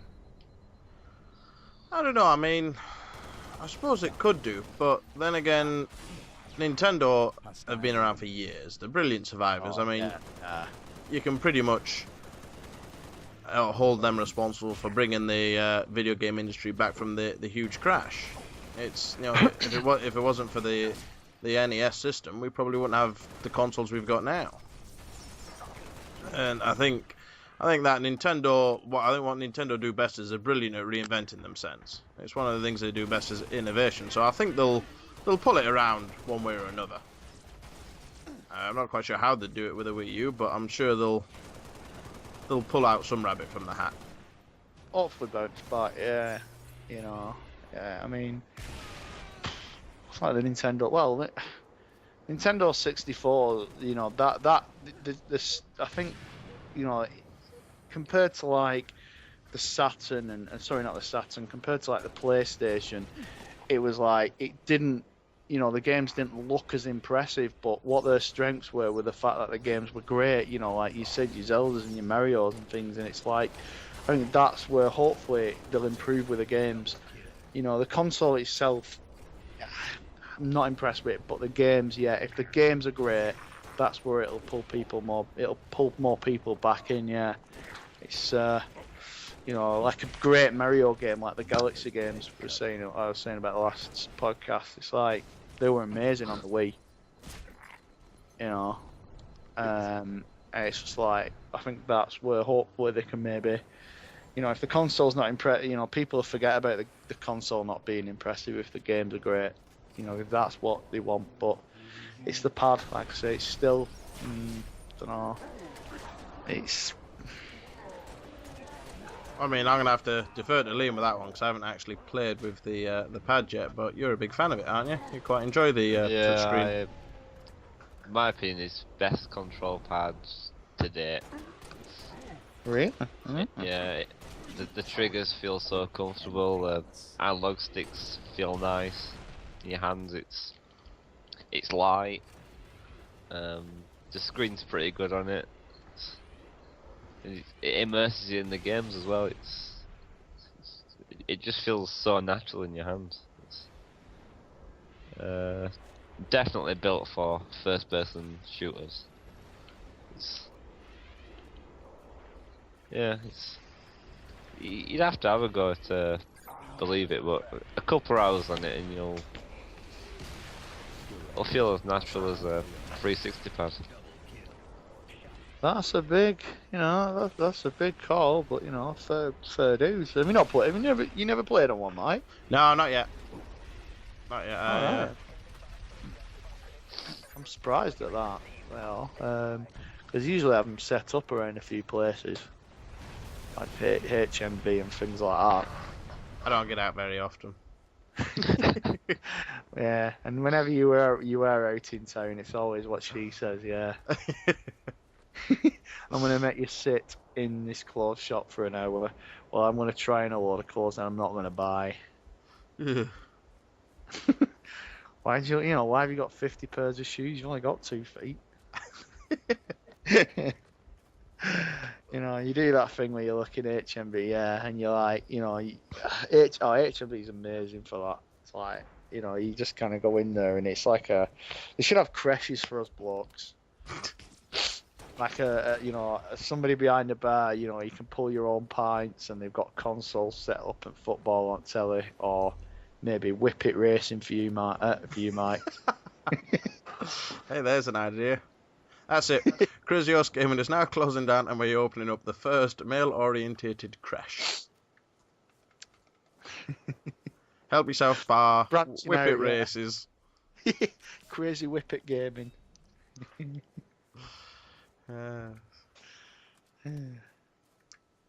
Crazy whip saga. And where do you segue from that one? Yeah, it's come to that point of the podcast where you're kind of like, yeah, we're just going to go into kind of weird territory now. I think We haven't done it before. I was going to say, I think we hit the weird territory long before that. 10 minutes in, weren't it? Well, I think that's what kind of sets us apart from a lot of different people. We're not just kind of, we just talk about anything, like Tom Hardy and Star Trek and. You've just got to always bring that up, haven't you? What? You've just got to bring Star Trek into it. Every Hey, episode. I've got nothing against Star Trek. I'm not a fan of the originals. No, I've got nothing against Star Trek. You were right, and fair play to you on that. I'm not a massive fan of Star Trek. I love the new films are great. They just, I don't know. There's just too. It's like there's too much to watch of the old. If somebody were to come into Star Trek now, they've got loads to catch up on. Whereas Star Wars is 6 films. I get the appeal of Star Trek, but no, I think J.J. Abrams has made it a lot more accessible for everyone. Nah. Do you not like them? No, not really. I'm not the biggest fan of J.J. Abrams and his lens flare, but A no. lot of people were divided on Lost, yeah. But Lost was What did- amazing. what's that, Liam? Lost was amazing. The last episode was, I don't know, I wasn't impressed with it. But obviously, what did you make of the ending? Did you think it could have been better, or were you impressed with it? I was impressed with it. You could predict it like about 4 seasons in that this is what's going to happen, but it's the way they built the characters up for Hurley to be the main guy at the end. I just thought it was brilliant.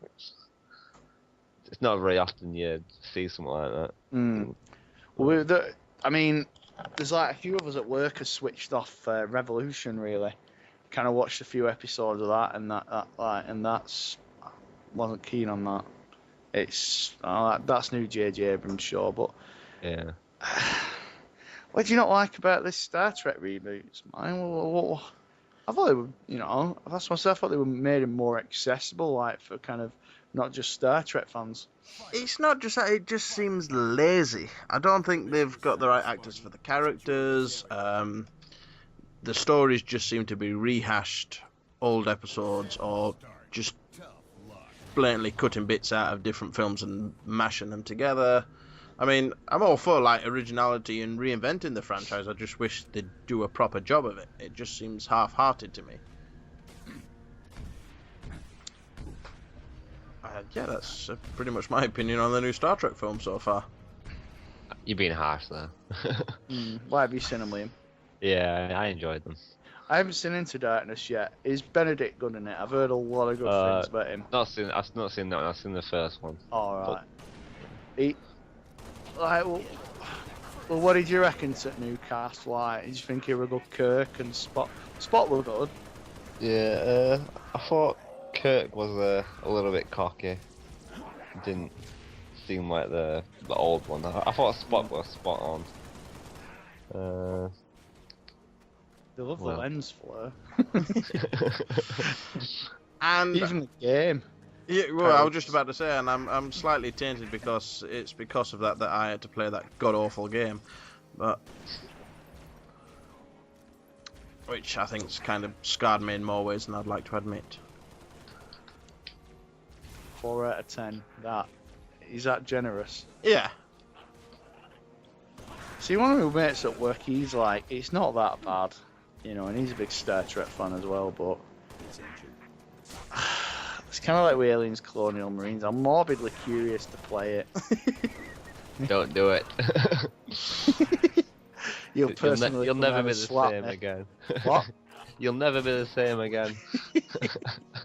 While you back and forth in your bedroom for a week, speaking in tongues. On a park bench in Rotherham, like that. Like Great Lager. Oh, that's just normal, that. Yeah. Everyday thing. That's what we do best. That's what we do before we start work.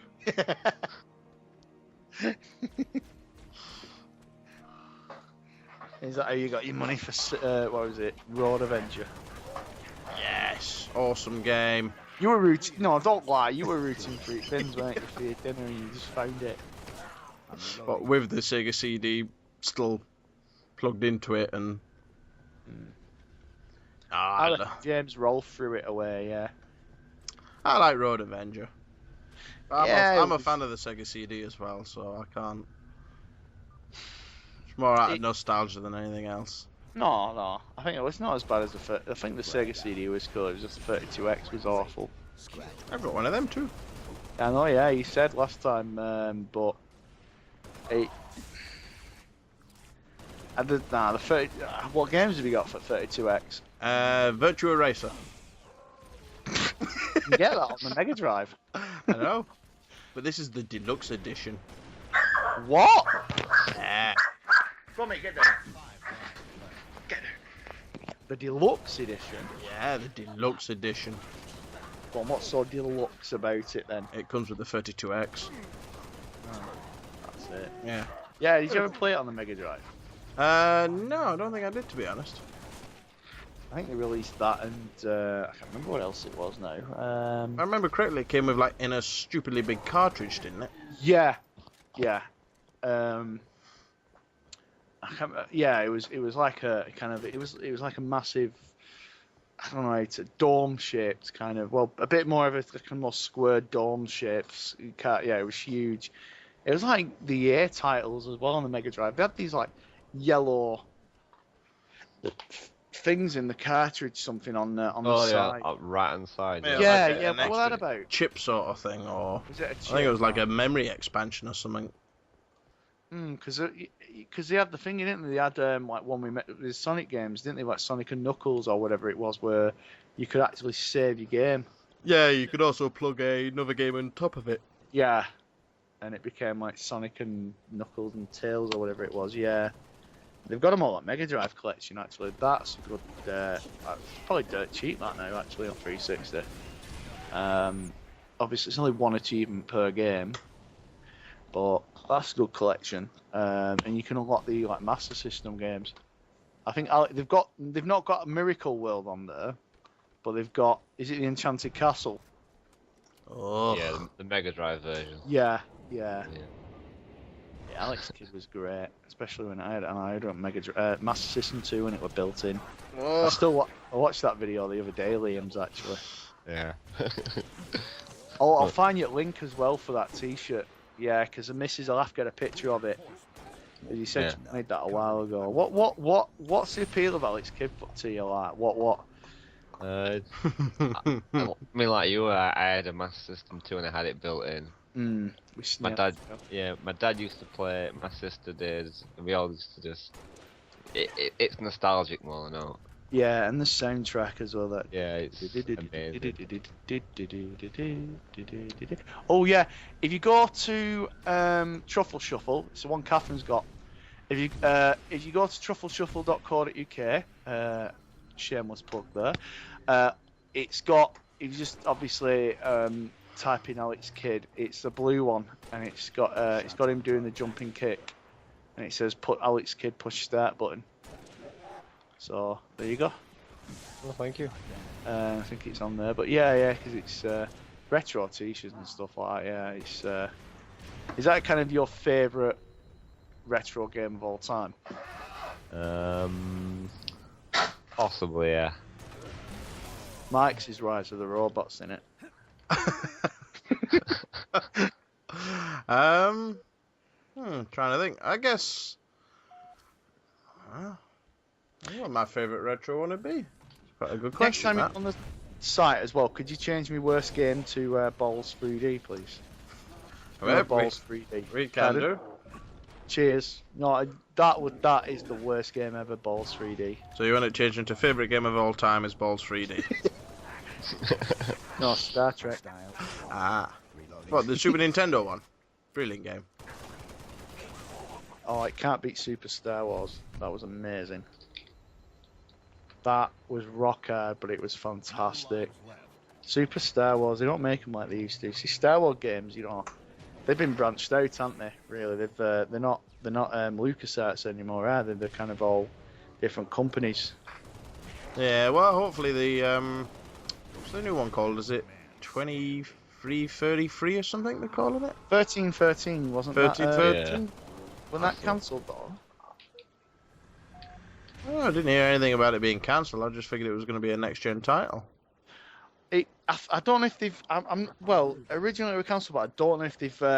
I've not read anything yet, but like you say, they may have picked up because obviously they're branching out games out now, the Star Wars license to other companies. It may well get picked up because we mentioned about the Battlefront game. That's one that I think a lot of people want. They obviously that people have wanted that for years. Another Battlefront. Yeah, it was quite popular. Man, it still is quite a popular game, I guess. Yeah, people still play it. The Star Wars, it's been a bit of a mixed bag though, the Star Wars games franchise. It's like, on one hand you got like great ones like the Super Star Wars games, things like that, and then you've got on the other hand, like Battlefront as well, but then on the other hand you got, what was it, Force Unleashed. No, they were good games then. I enjoyed It was them. terrible. First one were alright, second one were just a bunch of quick time events. Yeah, the second one was a bit poor compared to the first one, but I still I enjoyed them overall. But it's just Star Wars. You can't hate Star Wars. It's classic. Episode 7. I'm a bit on the fence about that. You can hate the first 3 episodes. Do you know what? No, I think the pod race and the Duel of the Fates scene in the first one was good. Second one, yeah, it was shocking. It was just a 2-hour love story. Third one was fantastic. Ugh. What? I've words, Mike. I've words. Oh dear. Go on, why? What?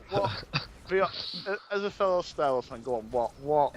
You're a Star Wars fan. I just Probably bigger than us. What? Just too cheesy. I just don't think they could have got a wooden actor to play Anakin Skywalker if they tried. Yeah, it's awful. Granted, Jake Lloyd was worse. And it's just that the way it was written, it was he went onto the dark side awfully easy. It was just like, oh, by the way, you're a Sith, you're part of the Sith now. Go off and kill children. Okay. No, they kind of built it in the second one, where he killed. He basically went and killed all them. Not Jawas, I can't remember whatever it was. Yeah, but the Sand people, everybody kills them. Yeah, some people, yeah, and then he killed. No, but I think it was quite.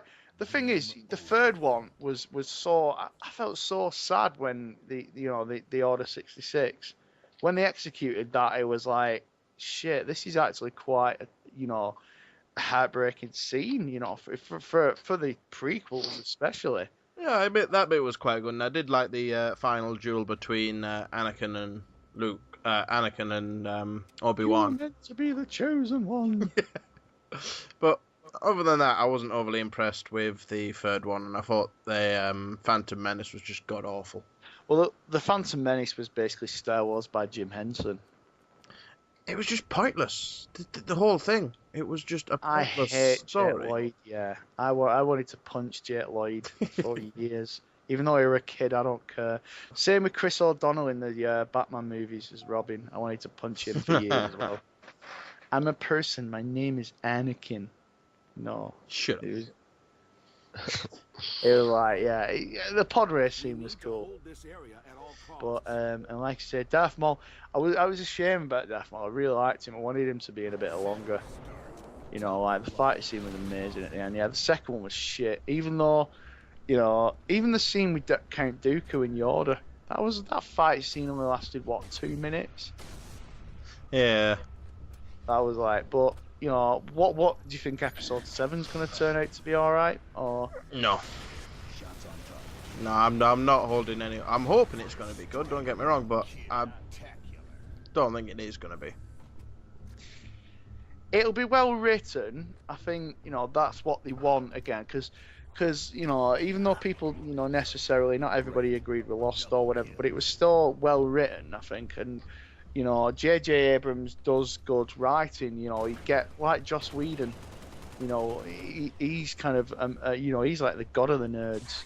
You know, Joss Whedon, it's like, and J.J. Abrams gets what people, you know, sci-fi fans love, and he taps into that, you know, and I think that's why I think it'd be better writing, but it's how they approach it, really. I mean, they're bringing all the old cast back, well, most of them, obviously, but That's a bad idea.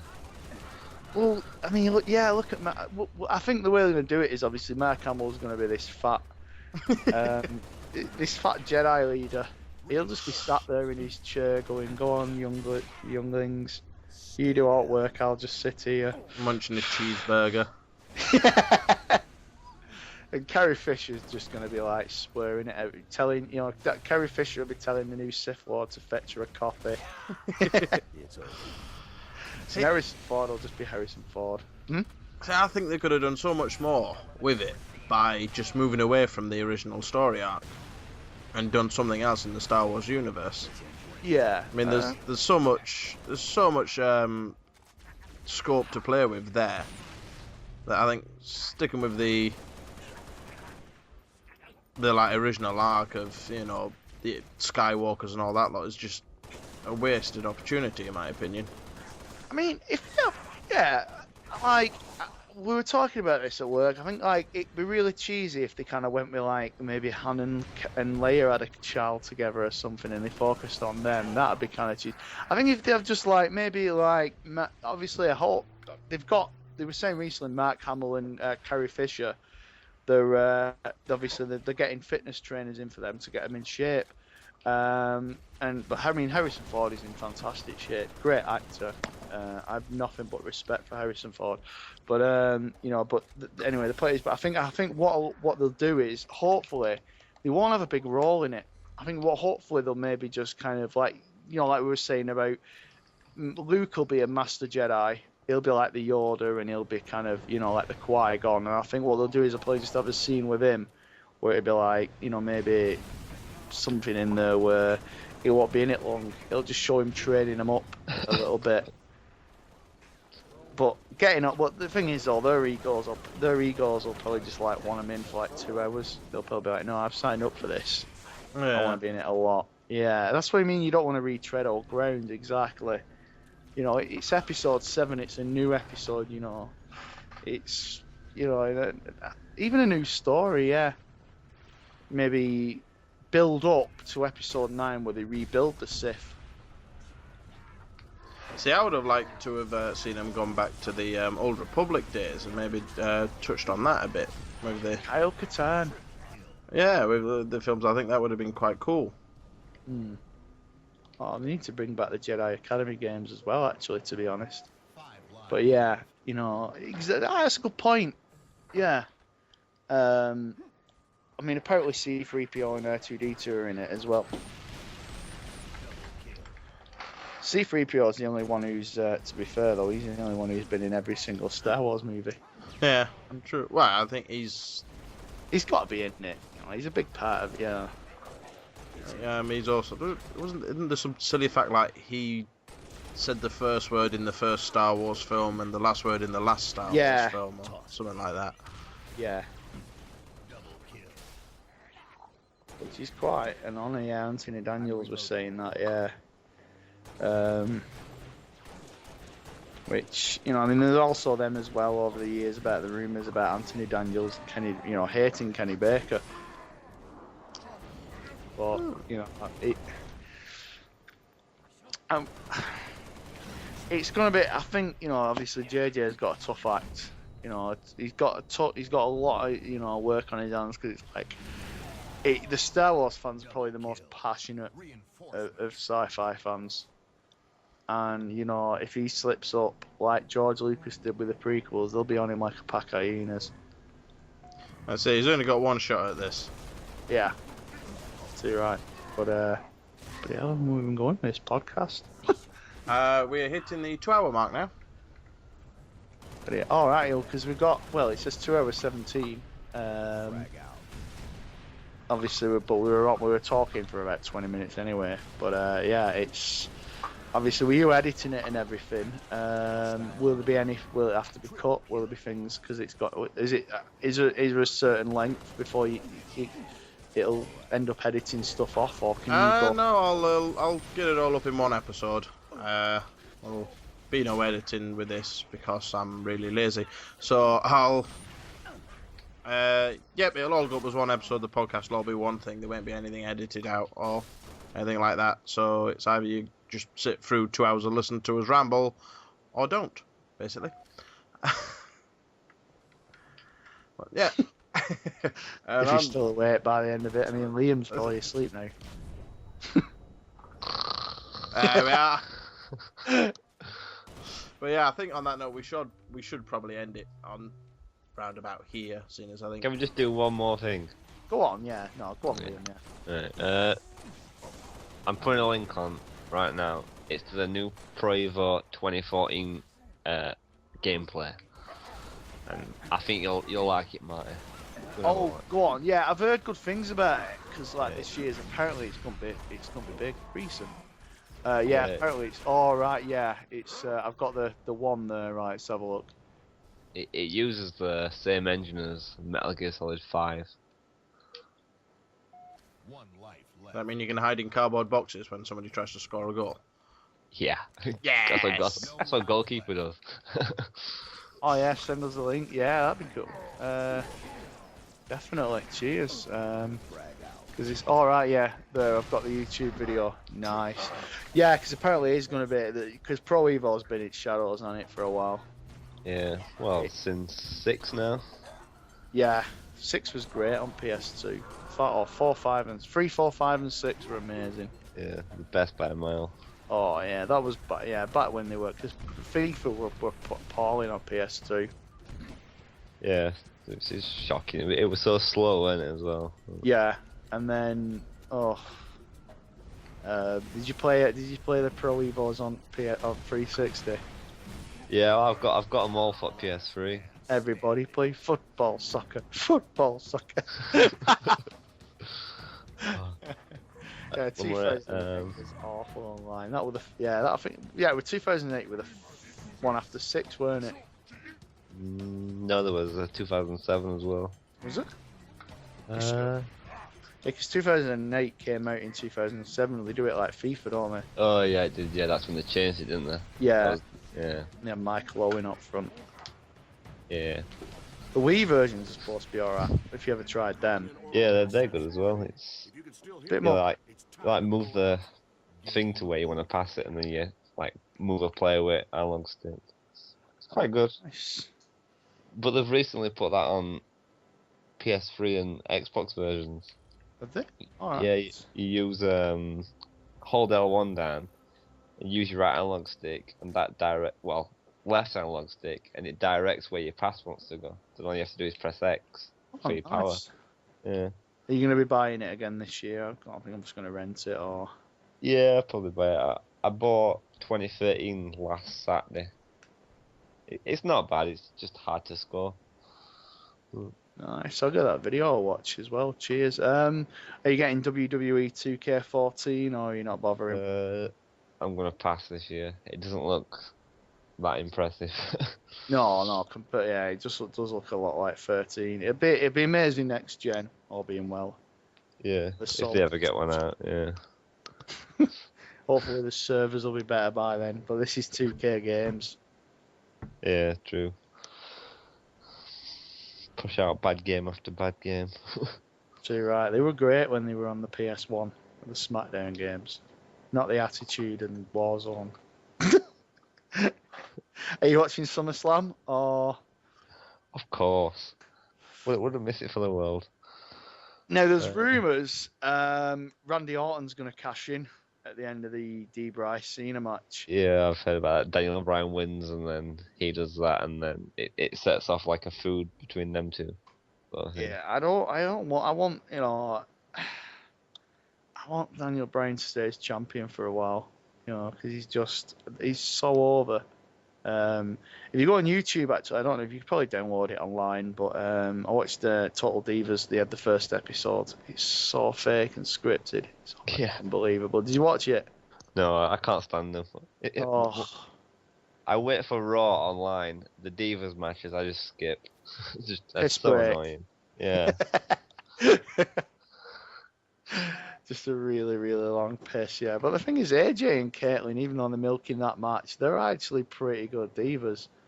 Yeah. Great chemistry between them. I think what they're trying to do, though, they're just trying to get one over on TNA. Cause, yeah. But Gail Kim and was it? Oh, and I know what you mean. I can't think now. The referee, yeah. But they've let Finger go, haven't they?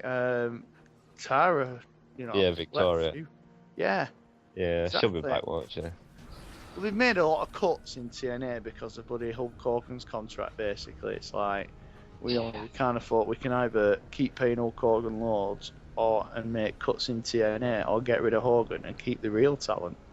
Well, they've got his daughter. It's just a waste of money. What does she bring to the show? She's like a poor Stacy Keibler. Yeah, they've practically killed off the Aces and Eights storyline now. Yeah. And then you've got what is it? Summit Mafia. Main Event Mafia. Yeah. Sting's just so past it. It's unreal. Well, there's talk of him going back to WWE. The rumours are they want him and Taker. Yeah, WrestleMania 30. It's so obvious it's going to be Cena and Taker. Yeah, people will actually think that it might happen this year with him being Golden Boy and all that. Jesus, if Cena ends a streak, I will lose my shit. Nah, he won't. But Undertaker runs it on the back show. Yeah, I mean, obviously people say whether it's going to be Taker who wants to end it or WWE, but apparently Taker has wanted to end it for years, but apparently it's the WWE won't let him. Yeah, well, his matches are always best down there at WrestleMania. Oh yeah, Punk this year was amazing. Yeah. Yeah, they kicked shit out of each other, didn't they? Yeah, and that's why at Divas match we cut the Funkadactyls one. Thank God. Yeah. Christ, tons of funk. Ugh. Jesus. Albert came back from Japan to do that. I know. It's weird though, because they gave him that massive push, and then they go and do this. It's a waste of resources. Yeah, he was amazing as Giant Bernard in Japan, yeah. And then he's just become a bloody Brodus Clay tag team partner, yeah. Even Brodus, he's still being punished for that. Well, he was quite good, weren't he, at one time? And he's just like one big joke at the minute. Yeah. Oh, a lot of it is really. I mean, I'm hoping that Cody and Sando will be good. I'm hoping they have a feud there. Go on, mate! Giz, get down. I'm hoping they have a feud, there, like at SummerSlam. That'd be good. For the briefcase. Bro, Cody Rhodes, he's brilliant, isn't he? He's a good wrestler. He is. He should shave off that mustache. He's Yeah, dead talented. He needs to get rid of that, doesn't he? Yeah, a filler on his lip. And obviously they're talking about Dolph and Big E as well. The main one Yeah. is Alberto Del Boring. Ugh. I hate him. He's Yeah. so bad. I hope he actually loses to Christian. It's a weird storyline, though. Like, it's like Christian's just come out of nowhere, hasn't he? Yeah, exactly. Challenging for it. I mean, there's all these great wrestlers that could go for it. I mean, who is there? I mean, you've got Kane. Kane's done not for years. He should lose his mask and join the Wyatts. He definitely will, maybe. But I can see Undertaker coming back, helping him with Shield to try and beat them, sort of thing. But apparently, Shield have pissed off a lot of people backstage. No, that's well. The thing is, though, they wouldn't have. I don't. They wouldn't still be champions if or whatever. But yeah, I read about that. But apparently, it's no. Apparently, they generated a bit of heat backstage. But that was only because one of the fans weren't working. Ah. Yeah. Well, I think on that bombshell, we should end this episode here. By all means, you two can carry on talking your wrestling afterwards. But I think we are now at over 2 hours now, so I think we'll call it there. And thanks everyone for listening or watching, depending on what you're doing. And I want to thank you two for joining us on this podcast. Yeah, thanks Yeah, a lot, guys. thank you. Yeah. So I'm going to say goodbye from me, and we will catch you all next month. Bye from me. And goodbye from me as well. Thank you again. Catch you all later, and goodbye.